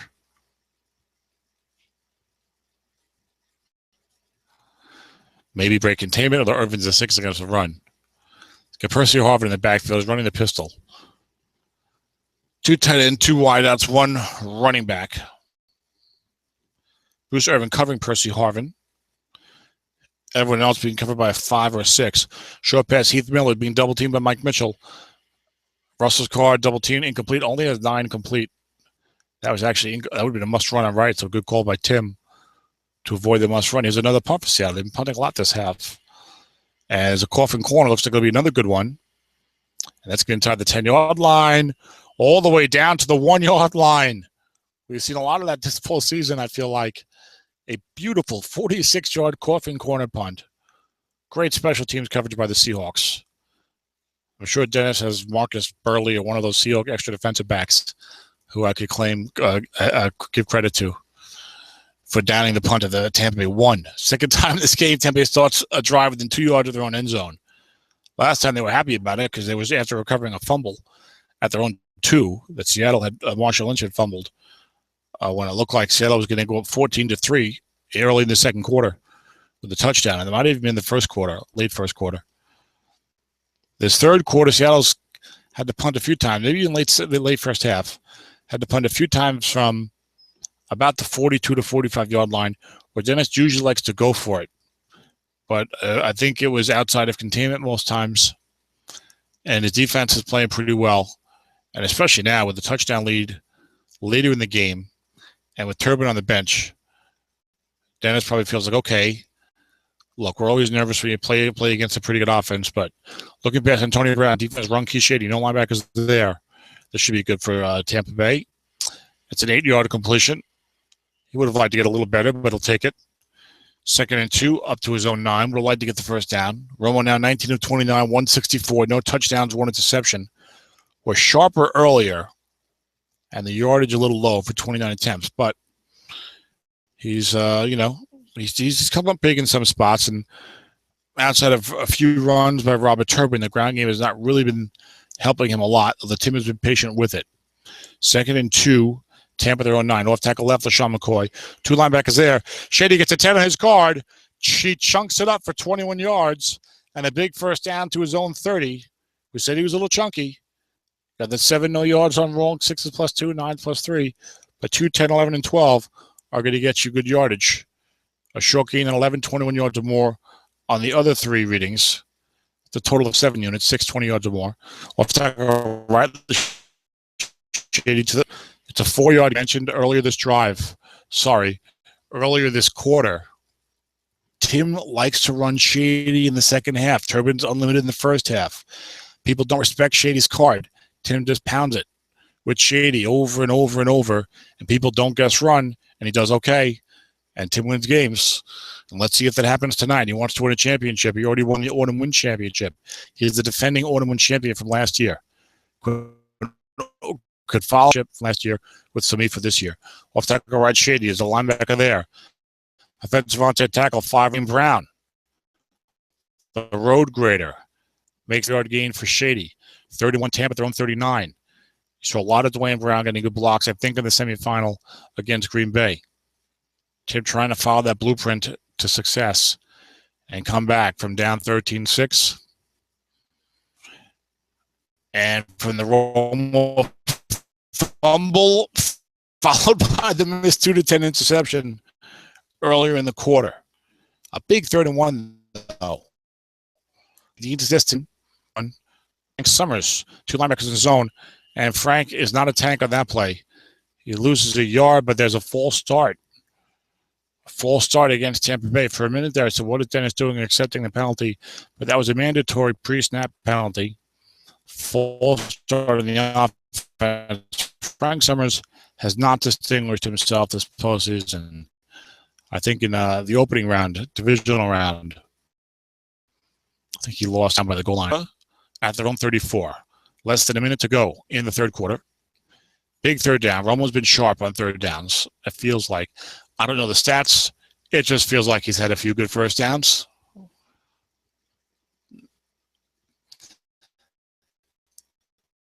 Tim ran it on a 3rd and 5. No, on a 3rd and 1, but to get into range with Turbin. Gendre being double teamed correctly. Roman's hit a couple of these already. They're going to be forced to punt it. They did move out from their own 1 to 34. And there's a booming kick from anger management, 50 yards down inside the 20. And it's going to bounce. And it's going to take a slight kickback, just 3 yards. So 47-yard net for anger. And at least avoid giving Seattle the ball with excellent field position. But they do have to kick the ball back, and Tampa Bay needs points now, not just field position. So we are really getting into the tense part of the game here. I'm sure Tim's feeling it. I'm sure Dennis wants to pull away here. Dennis will go for the jugular at times. So watch for a bomb somewhere on this drive. First and 10, Seattle at their own 18. Left tackle left, Marshawn Lynch, one linebacker there. Guess Strong has been doing it all game. Only gets 2 yards that time on a 6 of his cards. He got 17 carries, 91 yards. Gained, I think, lost yardage in the third quarter after having, I think, 91 yards at halftime. As Seattle's offense did not do as well as it has been doing, or it had been doing in that third quarter. Short pass, T. Smith, play action, defense gets his run. 3 linebackers there. Defender, X, a long gain. I think he's covered by 5. He is covered by the veteran Jonathan Joseph, who's a 5 who makes the play. 5 on a 4. That's what I'd like to get. Maybe get some nice yardage to Smith. And it's going to be another third down for Seattle. At halftime, I mentioned they only had seen 3 third downs at all in the first half. They're 2 for 3 on them. It feels like they've seen about 5 or 6 since then, and they've largely missed. We've seen a lot more John Ryan since late in the first half than we have. And again, Antonio Brown is back there. He had a punt return for touchdown last week. He had a punt return for touchdown last year to help them get to the semifinals. So watch to see if he could have that magic again. That would really be something. 3 wide, 1 halfback to pistol. That's been Dennis's third and long formation with Percy Harvin there. You have not seen a lot of blitzing from Tim here. Short pass, Percy Harvin. Single coverage against the 5. Defense got 4 men in zone. Double teaming elsewhere. Must run is in play for Russell the Muscle. Dennis taking his time clicking here. And the dump off is incomplete on the quarterback's card 4. That was Nate Solder again blocking Chris Clemens. Not a lot of action coming out of Chris Clemens so far today. But it will only take 1 big sack to turn that around in the fourth quarter. And Seattle's got the punt again. This feels like about the 4th straight drive of the punting. I should check that out. John Ryan, not a great punt. They got a good return option back there. Only a 43-yarder to Antonio Brown for zone 34.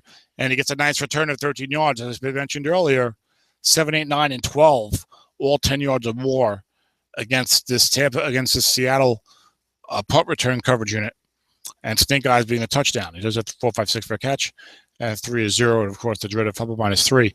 But Tampa Bay starts now after a 30-yard net punt after playing good defense at their own 49.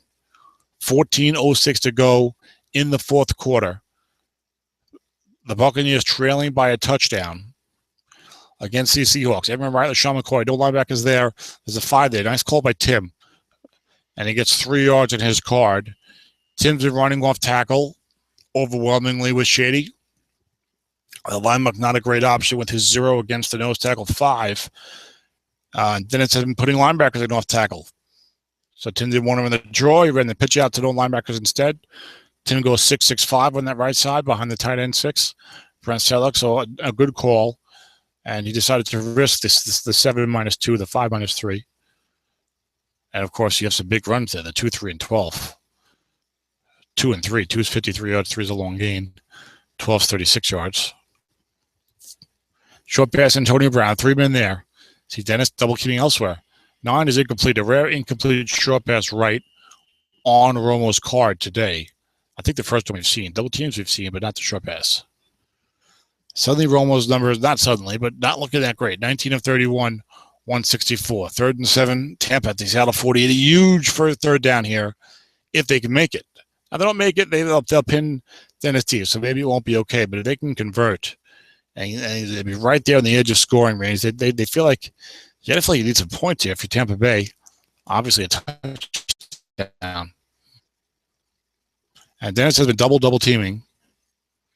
So let's see if Tim is aggressive in terms of running the ball off tackle with Turbin here, or end run, and then going for 4th and short in the Super Bowl in the fourth quarter, down by touchdown, but still a lot of time left. I would do it. Go big or go home. Maybe that's why I went home. I don't know. 3rd and 7 Bucks at their own 48. Short pass to Cruz being double teamed, along with Brent Selleck, 2 of the more popular targets for Romo. And 8 on the double team is incomplete. Would have been incomplete on right anyway. As Dennis is double teaming, paying off the last few times. And it's a punt for Anger. It's a 51-yarder. It's going to be a coffin corner punt. Interesting choice. And pays off. Ends up being a 38-yard net. That probably would have been a touchback. with that same reading and anger has 2 to more. So Tim knows his personnel, did not hesitate to call that coffin corner, and he's rewarded. Seattle has the ball there on 10. It's been a rough field position half for both teams. I feel like Seattle even more so. Off tackle Marshawn Lynch. Defense gets him pass, and Lynch picks it up. 9 short gain in his card. That's the first down for beast mode. 16 yards as he goes over the 100-yard mark that he threatened in the first half. And boy, would Seattle like to see him come through with a big fourth quarter here to try to give the Seahawks the victory. If you had the under, you're looking 12-18 to go. Please, no wagering. First and 10, Seattle, their own 26. Off tackle left to Lynch, no linebackers there. 10 is a 6-yard gain. Dennis running to the left side again. Now look at that. 2 is a 79-yarder. And of course, you can see Lynch is a great card this year. For a modern back in the current set, this is just a great card. There's just not that many great running cards around nowadays. Look at the NFL. 2nd and 4, Seattle at their own 32. Nate Washington's back in as the wideout. Wants to threaten Tim with the big play. Nate's covered by 6. Maybe that's part of why he brought in Hawkins. Figures he's not going to go deep anyway. Spectator has joined. Left Russell Wilson.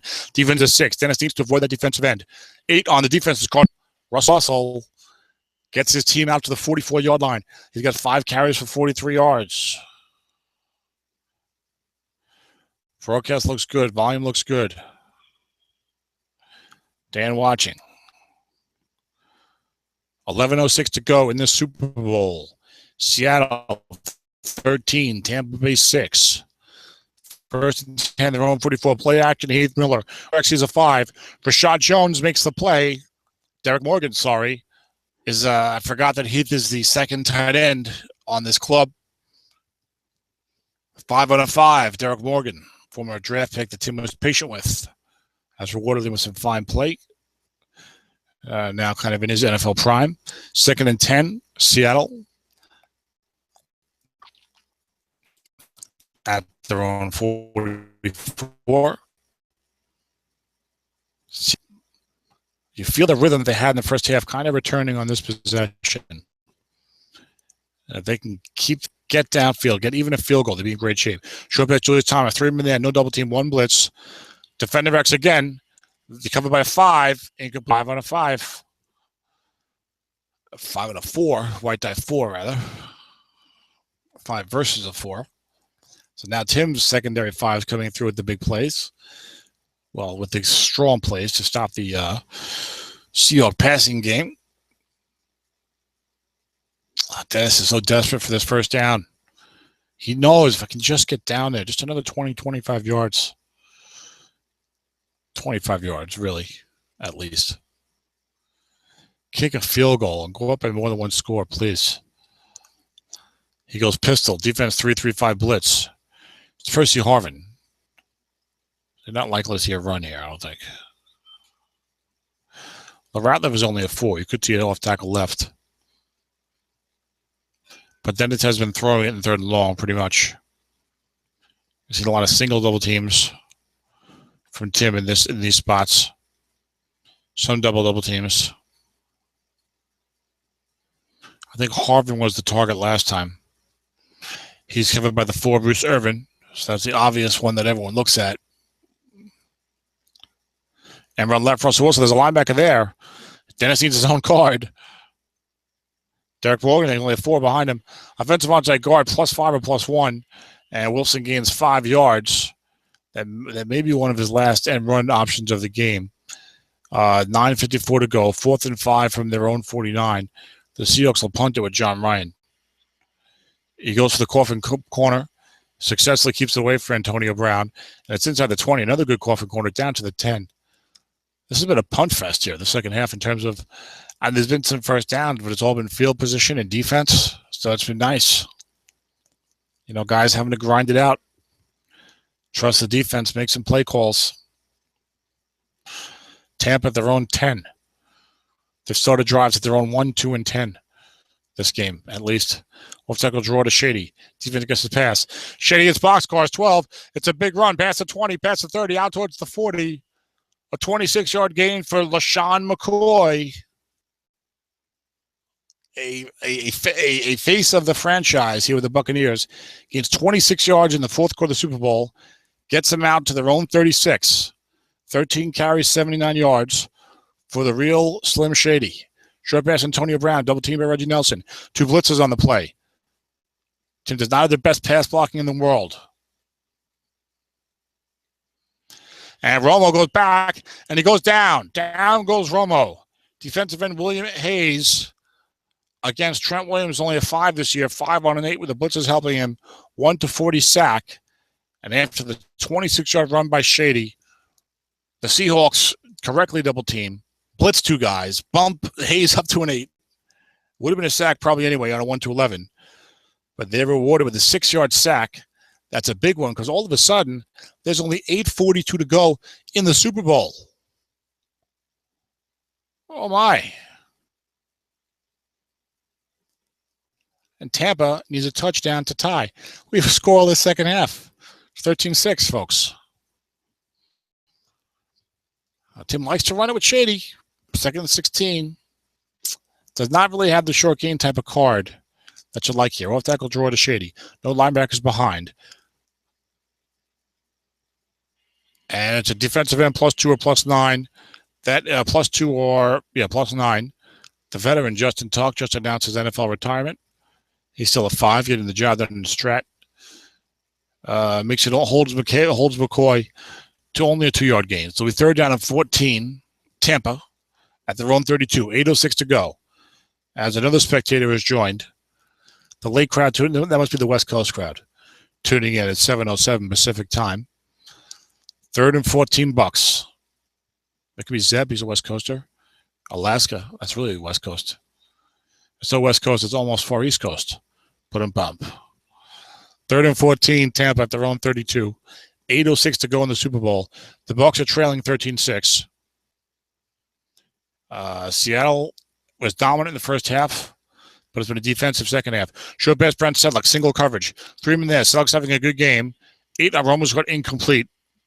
As Romo this half does not have the short pass right magic that he was displaying in the first half, and the dump-offs have also shriveled up as a source of offense for Tampa Bay. There's a 47-yard punt to Dwayne Harris, good returner against not the best opponent PR, but Harris can go nowhere. It's a 0-yard gain and a good 47-yard net punt. So Seattle starts at their own 21. As far as this half is concerned, that's actually considered good field position, as these teams have been punting it inside the knee and pitting each other. Now, Dennis is up to only 13-6. Off tackle left for Shady Marshawn Lynch. Defense gets the pass. 8 is a 4-yard gain. Makes it a 2nd and 6. Lynch fumbled the ball at the Tampa Bay 2-yard line when Dennis was trying to go 14-3, I believe, late in the first quarter.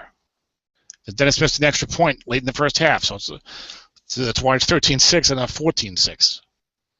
Then in the late third quarter, Tony Romo fumbled a must run. And right, Marshawn Lynch. Defense gets his run. No linebackers there. Lynch gains no yards on his own card. Sets up another 3rd down. It's an all 3rd downs for Seattle here in the second half. I don't know how many first downs they had this half. They had a couple last drive, but still had the punt at the end of it. But in the middle of the late third quarter, Romo fumbled a must run around midfield. Seattle covered. And Seattle threw a flat pass 2 men. Interception split 2-10. 2-10. And he rolled a 12 or an 11, whatever. Rolled incomplete. And we're at 13-6. A few big plays there. The Lynch fumble, the Romo fumble, the non-flat pass 2-minute interception in midfield. And, of course, the mixed extra point. 3rd and 6. Russell Wilson still actually has at least one end run left. Short pass, Andrew Hawkins, single coverage. Covered by 6, 3 men there. Interceptions, but only 2-3 for Russell, who does not throw very many picks at all. It's incomplete. So it'll be 4th down. Seahawks at their own 25. Yet another punt. Here comes John Ryan, the dangerous Antonio Brown back there. He already has 2 postseason touchdowns, one this year, one last year, in big spots for the Bucs. The punt goes down, and it'll bounce over Brown's head. Don't know how that happens in the NFL, but 59-yard punt. So maybe that's how, 59-yarder. And the ball bounces and kicks back 3 yards, so 56-yard net for Dennis Crowley's Seahawks, and they'll take it. Looking past Jim Dre. No linebackers there. Interception is put on Romo 2-4 is incomplete.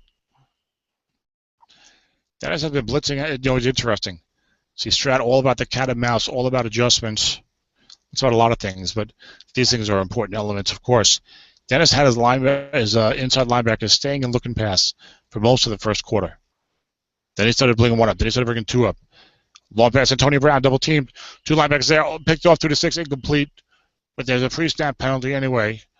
Offsides on Tampa Bay, pushing them back to their own 14. There's only 5:42 to go. It seems like forever since Romo completed anything meaningful. 2nd and 15, Tampa at their own 14. 5:42 to go.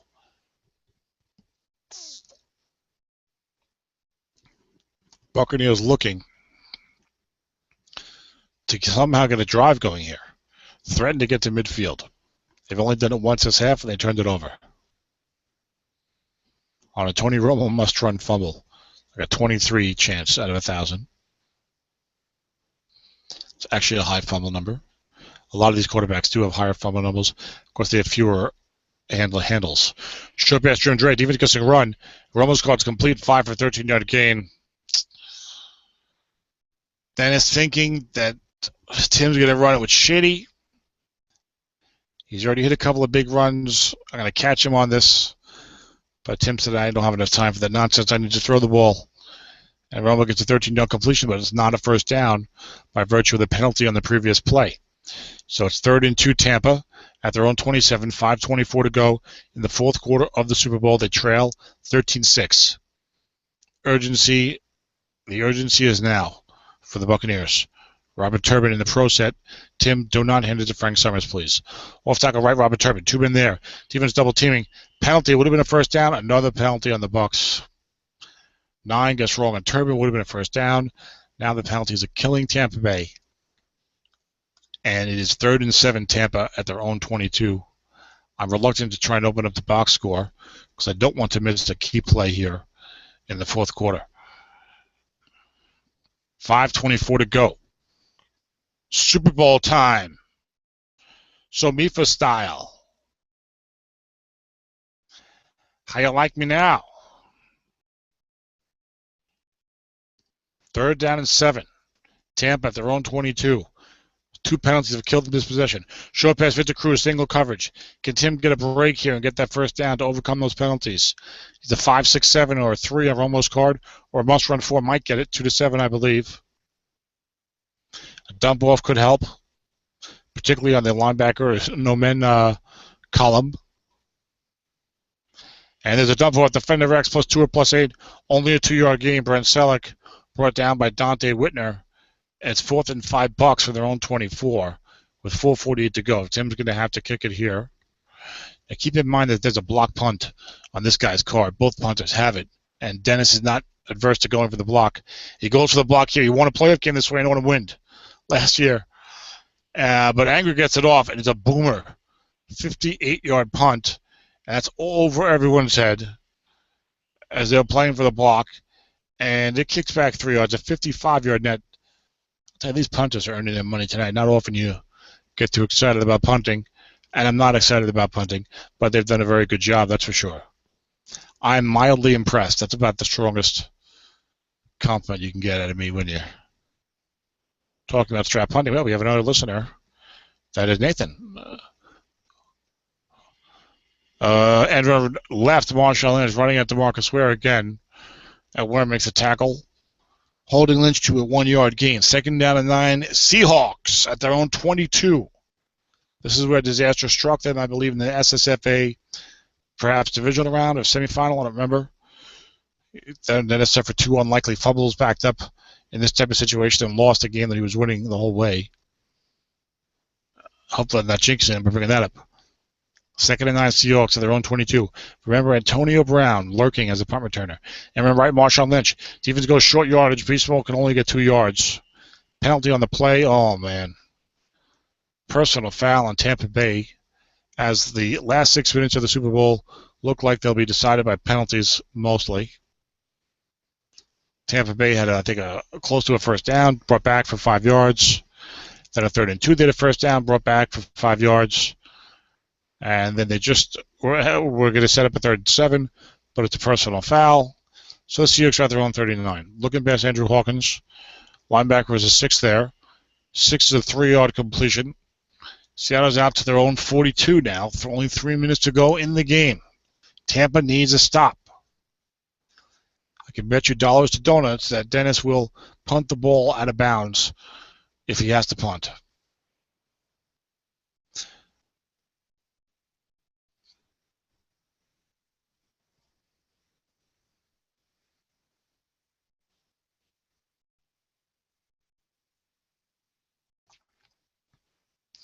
Flat pass left, Andrew Hawkins.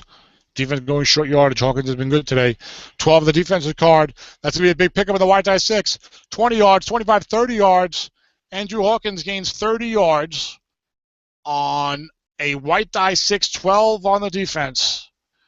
Bringing Seattle not only across midfield, but down to the Tampa Bay 28. They're in field goal range. Although it is the Blair Walsh project. But they're up by a touchdown. Only 3 minutes to go. DeMarcus Ware injured, out for the game. 2:24 to go, not 3 minutes to go. The Seahawks in great shape here. As long as they don't turn it over. Knock on wood. I should not say things like that. If it happens now, I'll feel badly.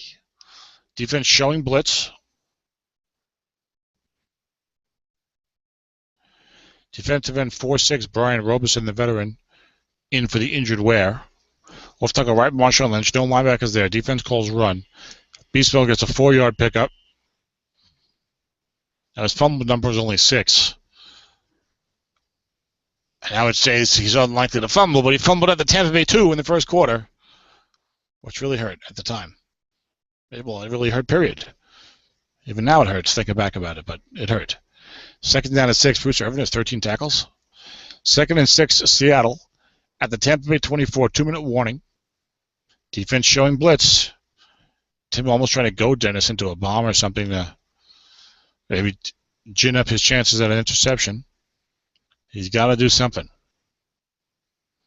Why not throw a bomb, right? It's only the Super Bowl, 2 minutes left.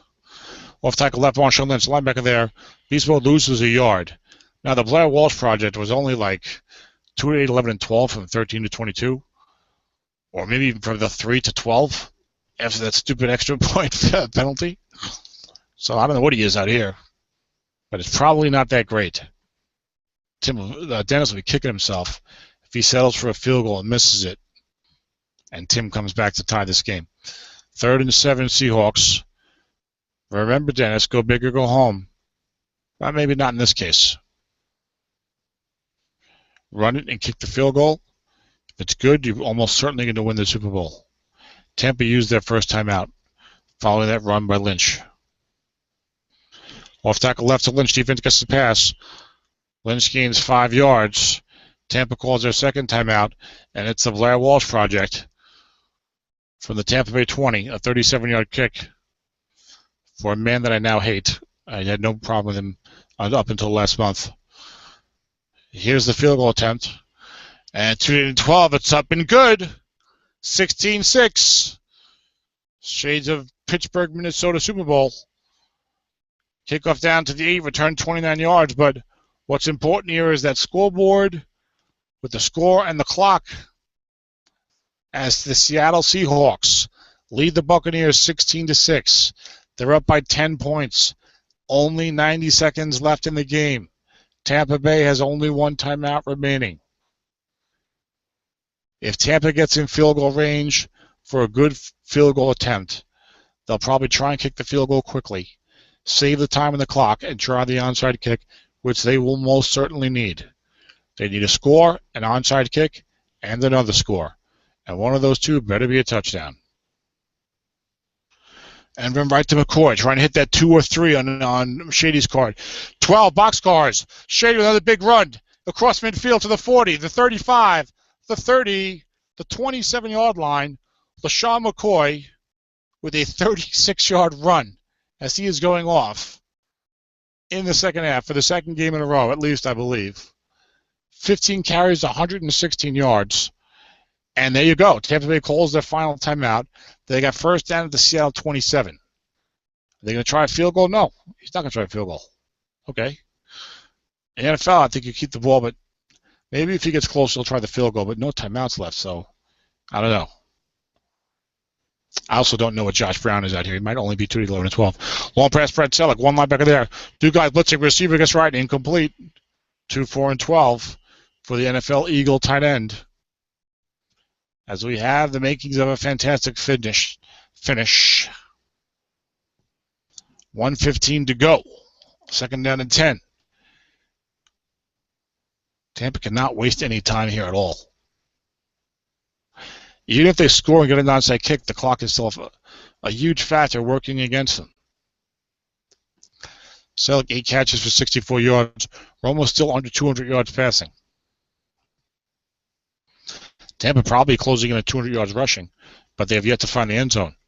I thought you remember, they went down inside the 10 in the first possession of the game, but had to settle for a field goal. That looks big right now. Long pass for Selleck again. Only one linebacker there again. Why is Dennis not going nickel? Romo looking deep in the end zone. Seattle's got it well defended. Picked off. Interception, Seattle Seahawks, and they'll take a knee. There's no penalty in the play, and the Seattle Seahawks, for the first time in league history, are your SOMIFA Bowl champions. 16-6. Users drop. Multiple users dropping. Tony Romo takes a knee. And we're going to have a victorious Dennis Crowley on in the postgame show. Excellent Super Bowl. Very excellently coached. I can't remember a bad call on either side. Russell Wilson takes a couple of knees. And that is all she wrote. Another season over. In probably the best coached league in the online Strat football community. Dennis Crowley. The man of many leagues. It feels like he's in about 13 leagues, and that might not even be an exaggeration. He finally gets the vaunted SOMIFA Bowl trophy that he's wanted for quite some time. Zeb got his last year. Dennis gets his this year. We haven't had a Ron Martin or a Paul or an Ed, the old guard, in the last couple of years get one. See if that trend continues, because those guys are still outstanding and often in the mix. So I would not pick against them. Wayne was there. Michael Reeves was there.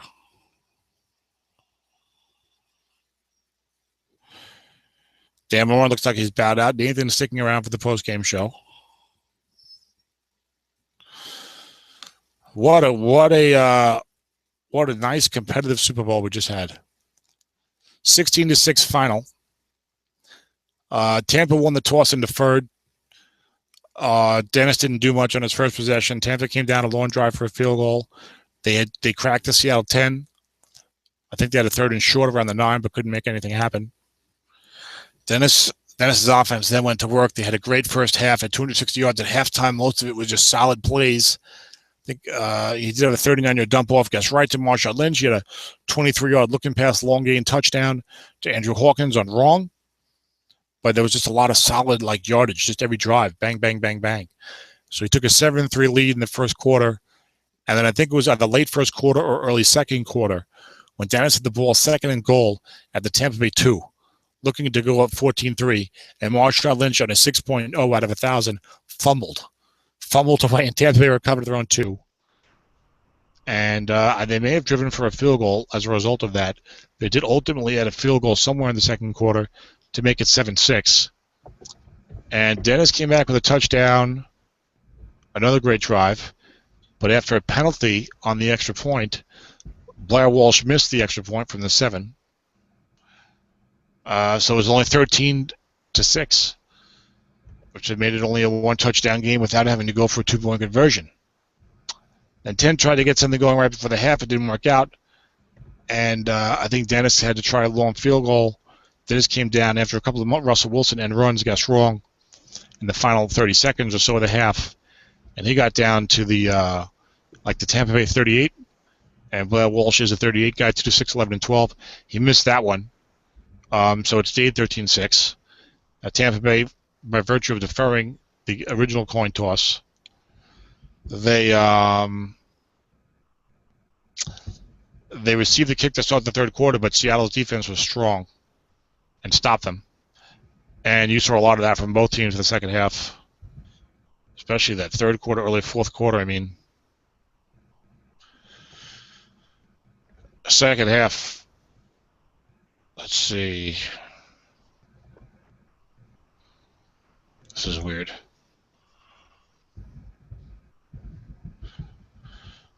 Something's Strat-O-Matic things look a little wacky. What's up, Tom? There he is. What's up? The man, the myth, the legend. How's it going? I can finally say I got the SOMIFA crown. Feels pretty good. That's right. SOMIFA, ladies and gentlemen, I don't know if you're familiar with this guy. His name is Dennis Crowley. He does some shows with me occasionally. You may have heard of him in the Strat Football online community. Who's your favorite team, Dennis? Is it the Raiders, I think? Go Hawks. Seahawks, Seattle Seahawks. My bad, of course. Dennis, congratulations. By the way, Nathan is in the studio audience. He has his microphone. I don't know if he has a microphone, but if you do have a headset or a mic, Nathan, you want to talk, you can unmute your mic and contribute if you wish. Be happy to have more input. But congratulations, Dennis. I know what a big deal it is to win that SOMIFA championship. You know, this is an extremely competitive league. So many great coaches in this league. For a lot of us, it's one of the first large online keeper leagues that we joined, and we had to learn from some of the guys like Ed Burrow and Paul Mankiewicz, by example, how you need to do it. And you've won a lot of championships and a lot of leagues. I would venture well more than 10. Of course, you play in like 13 leagues, but still, they always seem like every league you're in at least the Final Four. So you've won a lot of championships and a lot of leagues, but I know you really wanted this SOMIFA one. You've had good teams. It had not worked out for you in the playoffs much before this year. Probably not even a lot of Final Four appearances. Am I right? Well, in SOMIFA, I've had really bad luck. I mean, that when you're in a single game elimination tournament, anything can happen. So, that's just the way it goes. You have to get really lucky. I mean, that's the bottom line. Hold on one second. I got to take this call. So we believe that Dennis has the president on the phone. I think that's Barack Obama. We're giving the phone call to Dennis, congratulating him on behalf of the nation, or at least SOMIFA Nation. So Dennis is good at this. He's good at, keep pointing the show. I'll be right back, Tom. I'll see you later. Yes, have to take the call. Maybe he's working. 10:28. Maybe something going on. And he's off the phone. All right, Dennis. So how was it? Your mic is muted. Unmute your mic there. So how was that phone call from the president, Dennis? That was good. It was nice to hear from Mr. Obama. So he said he usually waits till the day after, but he made a special case to call me today, like he used to do back in the day, just to make sure he didn't miss me. Busy schedule and everything. Yeah, I couldn't tell if that was President Obama or if it was the hot phone for a big SOMIFA trade coming up before the draft this week. So yeah, I'm still working on it. It's funny that tonight one of the things that really came up huge for me was Tim Jennings and Rasheed Mathis. And Nathan traded me Mathis, and I picked up Jennings in another deal. But those guys who you knew they only had like a season left as a 5 rating, man, they really came through tonight. There was several of those Defender X readings where they knocked the pass down. One in particular was a Defender X for long game. Yes, I actually, when you listen to the broadcast, I remarked upon that. In the first half, there was a lot of that. I mean, those 5s are not going to make every single play. They're making a lot of the early plays. Then Donde Whitner did get beat, the Strong City 5 for a first down at one time. But that was, I think, the only time that your 5s in the secondary got beat out of probably at least 6 or 7 challenges. So that was good. Tim's offense. Well, like I said, and I'm sure you'll agree, this was an excellently coached Super Bowl. I mean, there were no glaring mistakes in my opinion, and it was the same way I think when I called one of the semifinal games. I say one because the other one was one-sided. So I mean, one-sided game, it almost doesn't even matter that much. But it's funny when you call these games, and maybe you've had this experience. You can really appreciate the good coaching when you see it. You know what I'm saying? You can see what the guys are thinking. And sure, does it mean the guy is right every play? No. Does it mean that every play works out? No. Does it mean that every play is like a brilliant play call? No. But no play calls are made you go, what is this guy doing? Why is he doing that? That's foolish. Nothing like too obvious. So the cat and mouse was in full effect, and it was good to see. Tim started the game. He won the coin toss. He deferred to you. He stopped you. Then he came all the way down the field, and what might have been his best drive of the game, cracked your 10-yard line. I don't remember. He might have had a 3rd and short, but you stopped him inside the 10. He had to settle for the field goal. The way that opening drive for the Buccaneers unfolded, I'm sure you were very relieved to hold him to 3, correct? Oh, absolutely. And then, him winning the toss, I thought he might want the ball first because with Robert Turbin and his limited carries, or his carries being limited in the first half, or in the second half. Unlimited in the first half. Yeah, to maximize his first half possessions. But he was smart to defer because he got the drive at the end, and he got the ball first in the second half. Now, I was lucky that I was able to pick him off on that linebacker double team on Selleck when he was almost in field goal range. If that would have been a field goal there, and made it, it could have been a touchdown too, but if it would have been a field goal, it's a different game when it's 13-9 and he has the ball not driving to tie, but driving to win or to take the lead. Yeah, that's true. Now you responded after your offense didn't do much in the first possession of the game, and then Tim had the good drive, but only got the field goal. Your offense then was just clicking, was playing great the rest of the first half. You totaled 260 yards of offense, but specifically, you responded to that field goal with a nice long drive for a touchdown to go up 7-0. You got the ball back. You went all the way down the field again, and I forget if it was late first quarter or early second quarter, but you had the 2nd and goal at Tim's 2-yard line. You're threatening to go up 14-3, and even though Tim's a good coach and his team made the Super Bowl, his offense, once Turbin is shelved after the first half, is not that scary. You probably had to feel like, oh, this is great. If I get a touchdown here, wow, I'm really in business, even though it's a long game. Anything can happen. We know that. And then Lynch fumbles the ball on a 6.0 out of 1,000. How devastating was that in that moment for you when you're in the Super Bowl, you want the SOMIFA trophy, and you haven't had a chance to get it yet? Well, I wouldn't say it's devastating. It was still the first half. It was early in the game. There's lots of strat ball, lots of football to be played.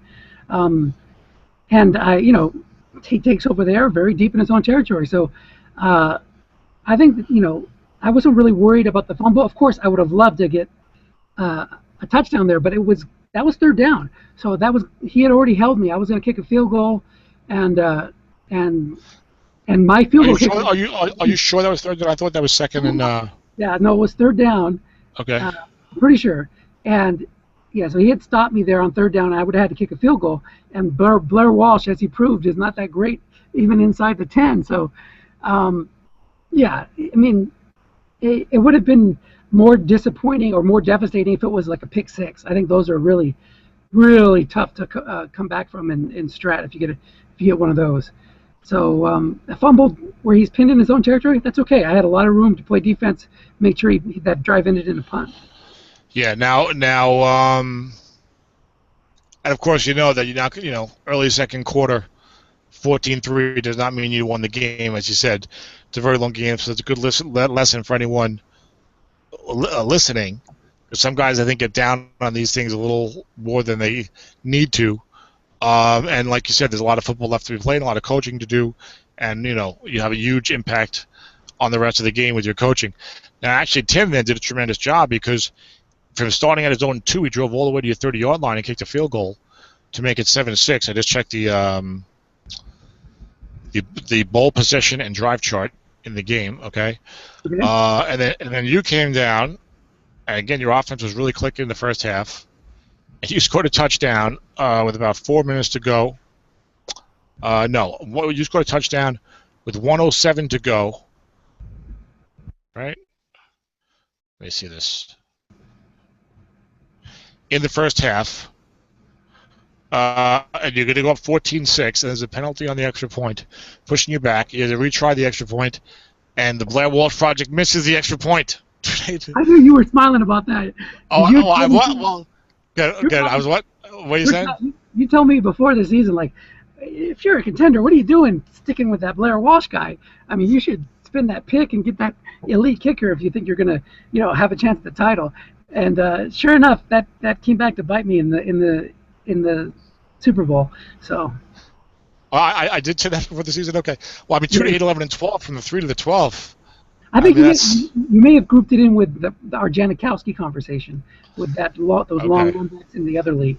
Yeah. But and I don't think you necessarily need an elite kicker.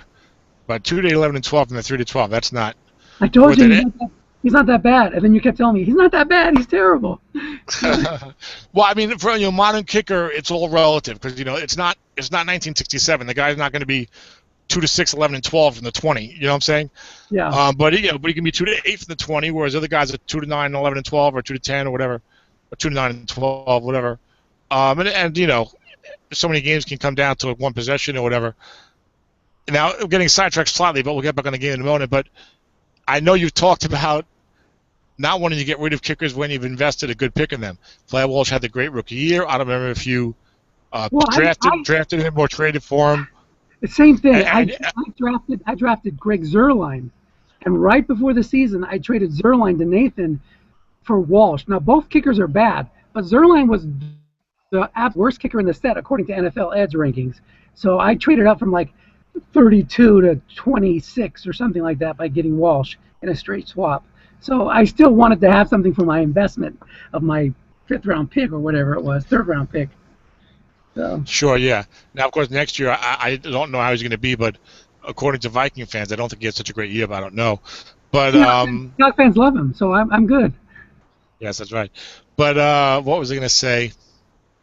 No, it's after the but also, you're in that situation, and so I can't kill you too much for these types of things, where you're going for it so many times. You're going for the season. You're almost always going for the season, and you do really well that way, so it works for you. It's the opposite of me. And you only have a limited number of assets. You only have so many draft picks and things like that to trade, so you really can't. You're not going to have everything, Right. I mean, like Tim had a left end 0, even though he's 11 pass rusher. Right. So, you're not going to have absolutely everything that you want, So, and of course, you win a lot of championships, so your way is working well. So, if you have a kicker that's not that great, it's not the end of the world, and you go for it in 4th down a lot anyway. I was stunned. I had forgotten that he was 2 to 8, 11, and 12 in the 3 to 12.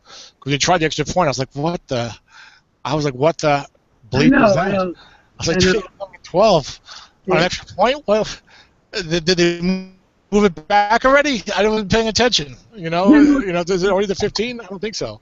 No. So, but going back to the game, so he misses the extra point. Now, what went through your mind when he missed the extra point? Was it a little bit of gallows humor? No. I was fine with that. I mean, I was still up a touchdown. I was, obviously I would have liked to be up 14-6, but 13-6 was that we're good. We're good. We're still. It's a 1-score game either way, so I was fine with that. Yeah, that would have annoyed me. Although if I had a guy 2 to, because it would have been after the penalty. Of course, if I had a guy 2 to 11 and 12, I'd be like, well, that's what I get. But if I had a guy 2 to 11 and he missed it, shades of Caleb Sturgis. And then Al came against Tyke last year or whatever. I battled the whole game, tied the game, 8.5 minutes to go in the 4th quarter, and he had the extra point blocked. I was like, oh, no. Yeah. Anyway, but so that made it 14-6, and then it was a wild ending right before the half. So you got an interception. I had forgotten about that. So you got an interception right before halftime on the unit linebacker double team. Right. Dante Whitney credited with the interception, and then you came back on a couple of Russell Wilson and runs and got to the 38-yard line, and Blair Walsh does have a strong leg, and you had a 2 to 6, 11 to 12 field goal that he missed. That would have been huge. I mean, after the way the first half unfolded, after Lynch fumbled, And Right. Tim was like, all right, I weathered the storm. It's only 13-6. Even though Dennis has got 260 yards of offense and I can't stop Marshawn Lynch and, stuff like that, it's only 13-6 and I'm getting the ball. All right, fine. But if you had hit that 2-6, 11, and 12 and Tim was down 16-6, you could tell that Tim would have been like a little dispirited. Look, all the good coaches, one thing they have in common, they're all gamers. None of the good coaches quit early. None of the good coaches quit until you pretty much have literally no chance. Right. Like if the other guy has the ball with 2 minutes left and he's up 17, then you kind of quit. Okay. Even then, if you got timeouts, it's like, I can run, can you get a fumble, maybe return it back, onside kick, who knows? Yeah, exactly. But pretty much, one of the things the good coaches have in common, they don't quit too early, and they keep playing, keep coaching. But missed field goal, so still 13. It was a long field goal, only 2-6, 11, 12. So 13-6, and then of course you talked about it. We talk a lot about deferring the ball and getting the big turnover, or the big impact on the game rather, of what's going to happen end of the first half, start of the second half. And so many times you see a guy drive for points right before halftime, and then he gets the ball to start the third quarter, drive for points there, and it's a whole different game. Yep. So I'm thinking that, and I'm commenting upon that. And you and I have spoken about that a lot. So Tim gets the ball to start the third quarter, and bang, you shut him down right away. It might not have been a 3-and-out. He might have got a first down or something, I don't recall. But basically he didn't go anywhere. Right. He got one first down. He had 16 yards and punted from his own 37. And then how about that third quarter and early fourth quarter where after your offense was great in the first half, that for both teams it was like a punt fest. Suddenly you could hardly get a first down, it seemed like. Yeah. And you guys kept coughing, cornering each other. And these drives are starting. You started at your own 19, at your own 10, at your own 21. And Tim it was even worse for him. He's starting at his own 11, at his own 1 yard line, at his own 10-yard line. So that's when the game really settled into a defensive matchup. And it didn't have the sacks all over the place like you had in the Super Bowl in the NFL. But that was interesting to me. And somewhere along the way, let's point out exactly when this happened, because this was a huge sequence in the game. I'm going to say I think it was 4 minutes to go in the third quarter. Tim has got the ball mid-third quarter. He started at his own 11-yard line. He's actually driving. He's up around midfield, all right? Yep. And he gets a must-run with Tony Romo. Romo actually has a decent must-run card. And Romo gets about 7 yards and fumbles. Right, around midfield. Fumbles around midfield. Tim's only down 13-6 at that point, and even though he's still around midfield, he was driving pretty well on that possession. You recover the fumble, and the very next play, flat pass wrong, two linebackers in zone, 3, interception 2-10. Flat pass, interception 2-10 That's for a touchdown midfield. there. That's a touchdown for Tim. And you get 11 or 12. I forget what you rolled. That was the greatness of Russell Wilson. He knew oh my God, it's going to be picked. I'm going to throw it to the ground. Yeah, I'm going to go with stone hands on the defense, I think, for that one. But when that happened, I said, "Oh my God!" I said, "What a change! What a turn of events there for Tim." He's driving. I know he's only midfield. He hasn't cracked you yet, and his offense had a hard time in the second half, especially. But really, for most of it, really after his first drive, his offense kind of had a hard time really getting going, and certainly threatening the end zone. It feels like he almost never threatened the end zone after his first possession. But he was driving, and he fumbles the ball. It was a 1-23 fumble on Romo, and then he misses the 2-10 flat pass pick. If I was in Tim's shoes, I'd be like, "Oh, I can't believe that." But now he had the Marshawn Lynch fumble at his 2-yard line in the first half. But so instead of it wasn't all against him, but it was a -1 deficit and the bad luck there with the turnovers. But then again, you couldn't go anywhere, and the game just settled down into a punt fest back and forth. It was 13-6 forever, and then finally, finally. So I had 5 straight punts on my possessions. He had 5 punts surrounded by that fumble.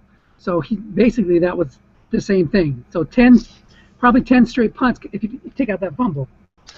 Yeah, and you guys, it's funny because you guys actually had pretty decent punt returners, pretty good punt returners with opponent PR cards that were not that great. giving up Right. 10 yards or more on 7, and yours are giving up double digits everywhere. Right. But all of a sudden, you guys are getting these booming punts that are going over everybody's head. Every punt was like 58, 59 yards, kicking back 2 or 3 yards, or it was a coffin corner out of bounds at like the 10 or 11-yard line. So the returners weren't able to get going. I kept thinking about how Antonio Brown Yeah. for Tim returned a punt return for a touchdown last game to really help him win that game. Last year in the playoffs against me, he returned a fourth quarter punt for a touchdown. It was a close game at that time to help him win that game and reach the semifinals. And I'm like 13-6, and Dennis is punting and punting, punting. You have no choice. You got to punt. And some of them were caught in corners. But were you just a little nervous? I know it's only on a 2, but because he's been hot with Antonio Brown returning the punt, were you a little more nervous about it than you normally would be? No, You no. had to punt. You had no choice. You had to punt. Yeah. Were you a little more nervous about it than you normally would be? No, the one time I had to punt deep in my end and he returned it near midfield, that was just about maybe once or twice in the game that I punted away. Usually I was near midfield or somewhere around there, and I would coffin corner it. So like you said, that takes away a little bit of the worry when you're able to do coffin corner. I had one boomer that went way over his head. That was a straightaway punt, and the one that he returned to midfield. Maybe one other, but aside from that, my other punts were all coffin corner, so that took away some of the worry. Yeah, it was early in the fourth quarter, a minute to go in the fourth quarter, where you had a 30-yard net punt on the ninth return by Antonio Brown, and Tim started at zone 49, but he went 3 and out. Yep. So defense really came through there in a big way, and you needed that. It was a pivotal point in the game. Now, then it was not until it was like all of a sudden. It was like we're midway through the fourth quarter in the Super Bowl, and you received a punt 4.5 minutes ago, and Tim was in a similar situation where he was on the field and the down and distance, it wasn't like he really could go for it on fourth down. You know, his last punt, with 4.5 minutes left, he was at his own 20-yard line. It was like 4th and 5 or 4th and 7 or whatever. You can't really go for it there, but you hate to punt it, but you have no choice. Right. So he punted to you, and you start at your own 21, and that might have been the drive that was aided by a personal foul. Penalties, I forgot about that. Penalties really hurt Tim in the last 6.5 minutes or so of the game. When he got the ball with 6 minutes to go at his own 19, I think he had like a 5-yard gain or something that was going to set up 2nd and 2. That was called back for like a 5-yard offsides or something. There was and then on 3rd and 2, I think he had like what would have been like a 5-yard run, and that was called back. Yep. And then he had to punt. The penalties really hurt him there. And almost right away, I think it would have been like a 2nd and 8 or something, or maybe even worse. You got a personal foul against him that gave you a first down, and then your offense took over from there, and you pushed all the way down to Tampa Bay's 20-yard line, kicked the field goal, 1:37 left. Yeah, another big play on that drive was the flat pass against short yardage defense that went to Hawkins for 30 yards. Yes. That was pretty good. And I was commenting in the first half. Now you made the decision. I don't think it looks like you made the decision. Now you either made the decision before the game and forgot to do it right away, or you made the decision after the first couple of plays that you liked Andrew Hawkins over Nate Washington as your other starting receiver. Now, that receiver was going to be covered by a right corner 6. So you're probably thinking, well, you know what, I might not be going deep to Nate too much anyway, but I can go flat to Hawkins with a nice flat pass card, even though he's covered by 6. Yeah, I actually had discussions about those types of receivers with Nathan, who's on the listening in. We just talked in general about how a lot of strat coaches will overlook the yardage on a card. So I had been using Hawkins all year as my starter, and I didn't use Washington as anything other than a 3rd down wide receiver until the semifinal game, where I expected a lot of run call from the defense. And when you get that run call, you want those receiver wrong columns that have a lot of yardage. So in this game, if I saw Tim was going to call a lot of run, Washington would have been in there. But when I saw he was just focusing over and over and over again on the pass, I said, I'm going to flat and run. And Hawkins got the nod for that. So it was just a situational thing. It depended on what Tim was going to do defensively. And once he showed me that he really wasn't going to call a ton of run, at least until the second half when he started stopping me, I stuck with Hawkins. And, of course, I remarked to the first half that I traded you Hawkins, I believe, in the preseason, I think for a 5th-round pick. And he has a pretty nice little card. It's a weird card because he's not the best deep. But I like the yardage in his card as well. It doesn't have the downfield hits of Nate Washington, but it's still a pretty good yardage card. And he had a great game for you. Of course, he had the 23-yard looking pass wrong, receiver 12, long gain touchdown in the first half. Yeah, that was 20-yarder. That was huge. Then he had the big 30-yarder on the white die 6 on the 12 on the defense. Andrew Hawkins, although ended up with 7 catches for 92 yards and a touchdown. Really came through for you. Of course, Beast Mode, I guess, would be your MVP. Well, he had the fun with the 2, but 26 carries, 128 yards for Beast Mode. It kind of spearheaded the offense. I guess he would have to be the MVP, but Wilson only going 16 of 20, 183, a touchdown. Can I tell you? Can I say one thing that if you look at the, don't tell me they're going to give Tim Jennings the MVP. But go ahead. No, I don't really care about the MVP stuff. Whoever, I'm good with whatever. Stats are for losers. Exactly.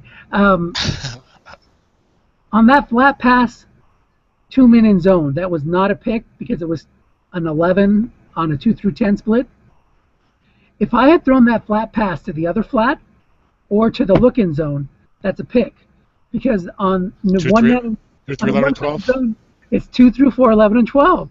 So that I hate those when you're on the defensive side. Like, if I just would have left it alone, I would have had a better play. I like to commend you on your coaching, Dennis, by intentionally throwing to the 2-man zone to make sure you avoided the interception. You know, but look, but the bottom line, look, that was a huge play, no doubt about it. That sequence was huge. Yes. But the bottom line, Tim had an awful lot of possessions, and after that first drive, he never seriously threatened your end zone. Well, let me tell you this one last thing, because I got to get going. But sure. On my 3 playoff games, my defense came up huge. They gave up 13 points, 12 points, and 6 points. That is a nice way. It's a nice run in the playoffs when your defense comes through when you need it the most. So. I heard somewhere the defense wins championships. Is that true? It does. It does when the offense scores enough points to get you the win. That's for sure. Yeah, exactly. So, our congratulations again, Dennis. It was a very well played Super Bowl, very competitive throughout. Both guys coached well. I think that when Tim was down, and then Turbin was now limited in the second half, it was a lot harder for his offense. Now Shady had hit the big runs and was getting going, but it just feels different when he's in there than when Turbin's in there. And you don't respect the run game as much with Shady. Yeah, but he had more yards than Turbo. He had 116 yards. No, he had a great game. He had a great game in one of the playoff games too. But Turbin is setting up some run calls to help the passing game. Yeah. Tony Romo did very little in the second half, and a lot of that, part of that may have been that you really didn't have much respect for Shady's card, which is not a great card this year. It's a chunky card, and Tim was hitting the chunks, which had to make you nervous. But his offense, look, Tim did a great job, 12-4, made the Super Bowl. Hats off to Tim. Second Super Bowl in SOMIFA. I don't remember when he had the first one. It was a few years ago, 4 or 5 years ago, probably. But second Super Bowl appearance, first franchise in about 5 years, which is good. It's very good. It's excellent. It's a very tough league. He won the Autumn Win Championship last year. He's back in the Autumn Win playoffs this year with a very good team. I know I have not called any of those games yet. Maybe after SOMIFA, I'll at least try to call the conference games if I can, maybe. So he's going hopefully, so maybe he can console himself for like back-to-back AW. That would be nice. Yeah, for sure. But he played real well, and and he's an excellent GM, a great drafter. He makes some aggressive trades, but they're always Marcus Ware. So I'm intention in no time. I don't know his quarterback situation is like next year with Romo hurt. I don't know if Romo threw 100 passes or not. We had a lot of picks anyway. But great job by Tim. Great job by you. I know you got to go. Do you have anything you want to say, Dennis? In response to making your first SOMIFA Super Bowl and winning it. I'm just happy. Great coaches, great league. This is one of the toughest leagues to win, just because of the quality of the coaches, and I dig the job that NFL Ed does running it, and the two leagues that I would love to win, and I got one of them, is Autumn Wind and SOMIFA. Those to me are the two preeminent leagues, and it's not easy. It ain't easy being Sweezy, and it ain't easy winning this league. Yeah, J.R. Sweezy, not very good. It's not easy being Sweezy. But now in the Autumn Wind, I know you played a playoff game of the day. I know you have a very good team this year. I did not see the result. What are you still alive in Autumn Wind? I lost yesterday, although I played against Neil, the rematch of the game last year. Oh, shoot. Where I had he had a better team last year and I won. This year I think I had the better team and he won. But I kept landing on his card over and over again without running the ball. So, just one of those games. What was the final of that game? 21-16. So, all right, you try to do this. All right, let's get. I got to get going. There it is. There's a horrible delay. There's a horrible delay in the sound effects. Okay, what are you saying, Dennis? I said I got to get going. Part of what makes these two leagues great is you calling these playoff games. So keep up the good work. Thank you, Tom. Thank you for everything you do. Thank you to all my fellow coaches, and have fun beating up on me next year. All right, guys. We'll see you. All right, later, Dennis. Take care.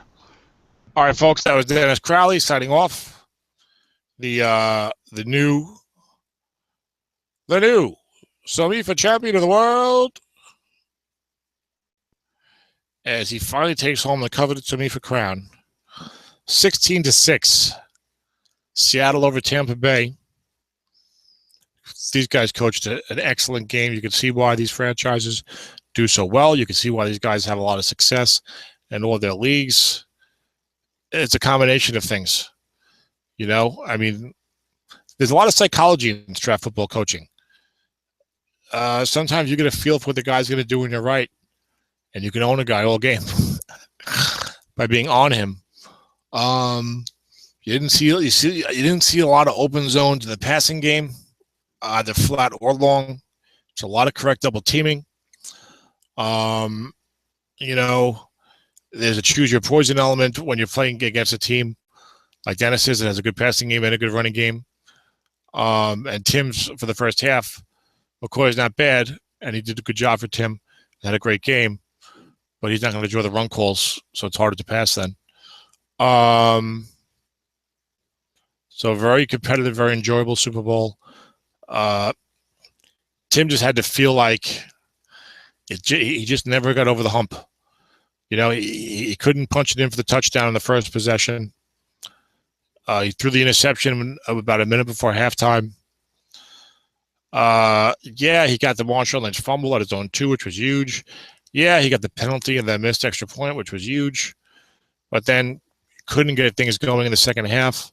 His one really good drive ended in misfortune with a fumble around midfield. Then he missed an interception 2-10 or 2-10 and 12, whatever it was, on a flat pass 2 men the very next play.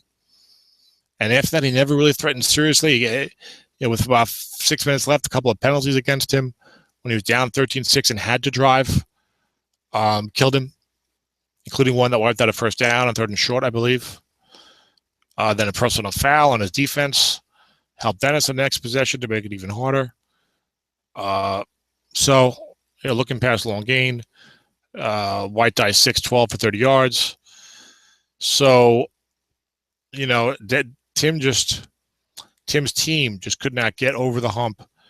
And you kept feeling like if you could just get that one real good drive, or if you could just get a huge play, like an end run touchdown at 50 yards or a bomb to Antonio Brown or something like that he needed something like that, or a punt return touchdown, some kind of huge play to get in the end zone, because going the length of the field, he was struggling to really penetrate the 20. And Dennis is doing a real good job. Look, you have 2 real good coaches. Anything can happen, and it's going to be a good tight game. And I know Tim, and I know he tips his hat to Dennis in a big way. And a lot of times when you lose to a guy like that, when you lose to Dennis or you lose to Ed or you lose to Paul, or Ron Martin or Tim or any one of the really good coaches out there. When you lose to any of these guys, if it's a close game, you always think about things that could have gone better. You think about things that went against you if you had some bad luck in the game. But also, you know what, this guy's just a really good coach, and he's always got a good team, and he's always there, and he's hard to beat. So there's always that element of it as well. So congratulations to Dennis. I know he's wanted this one for a long time. He had not even made a SOMIFA Super Bowl. So for everyone out there listening, if anyone else is listening and plays into the leagues, Dennis is playing for the championship in like every league. I'm getting random texts. Hey, I'm in a Super Bowl game tonight. Can you call it? I'm like, I don't even know what league this is. What are the rules? But the SSFDL was like that last year. I think I know the rules of that league. Now I don't know the rules, but I know I just know that the league exists, I guess, or there's a draft league. The setup, I guess, is what I'm saying. So congratulations to Dennis. A hard-fought, well-earned, tremendous coach. Puts together a competitive team almost every year. I'm going to have to shift to go for the MRO for too much losing. So we'll see what happens. I might have a show on that. I might have a show, not on losing, but a show. A show on losing. I'll have a show on maybe GMing, when to go for the year, when not to go for the year, how different guys approach it. I like to do a roundtable like that if I can. Get some people in there like Paul and maybe Ed, Dennis, of course. But I'll do a lot of prep for that and come up with some questions and send guys stuff to think about. I'd want to make that a real good show, kind of a one-time thing like the Glenn Gozzo interview. We were pretty well prepared for that. You don't want to waste that opportunity. You want to do a good interview. Plus, that way, if you're ever going to ask him to come back, he's more likely to. Nobody wants to sit there and answer a bunch of BS questions. So I know I wouldn't. I don't even like asking them. No, I'm teasing. So congratulations, Dennis. Congratulations, Tim. His second Super Bowl appearance, which is nothing to sneeze at in this league. And that's it. SOMIFA 2014 season. That's the card set is in the books. Got about 5 months, I think, until we get ratings. Got about 6 months until we get offensive skill numbers and start trading. Oh, yes. My team will probably not be that great next year, thanks to Andrew Luck's last-rated kidney. Although the rest of my team's pretty decent. Always good to talk with the Jets. Who cares for the Super Bowl? Let's talk with the Jets. And I've just been busy with a lot of things, trying to do some other things in my life. I'm a little stranded out. I probably put too much on my plate. Probably should have sat out Battle Royale this year. I'll probably sit out next year, especially since I rejoined SOMIFA. So that's why I have not called the Autumn Wind playoff games yet. And I've got a draft on Saturday. I've got to wait to go to tomorrow night. I got things going on Sunday. So hopefully I'll get to call at least the Autumn Wind semifinals, the conference championship games, and the Super Bowl. All right, guys, this is Tom signing off. Talk to you later. I hope you enjoyed the game and the post game. Adios.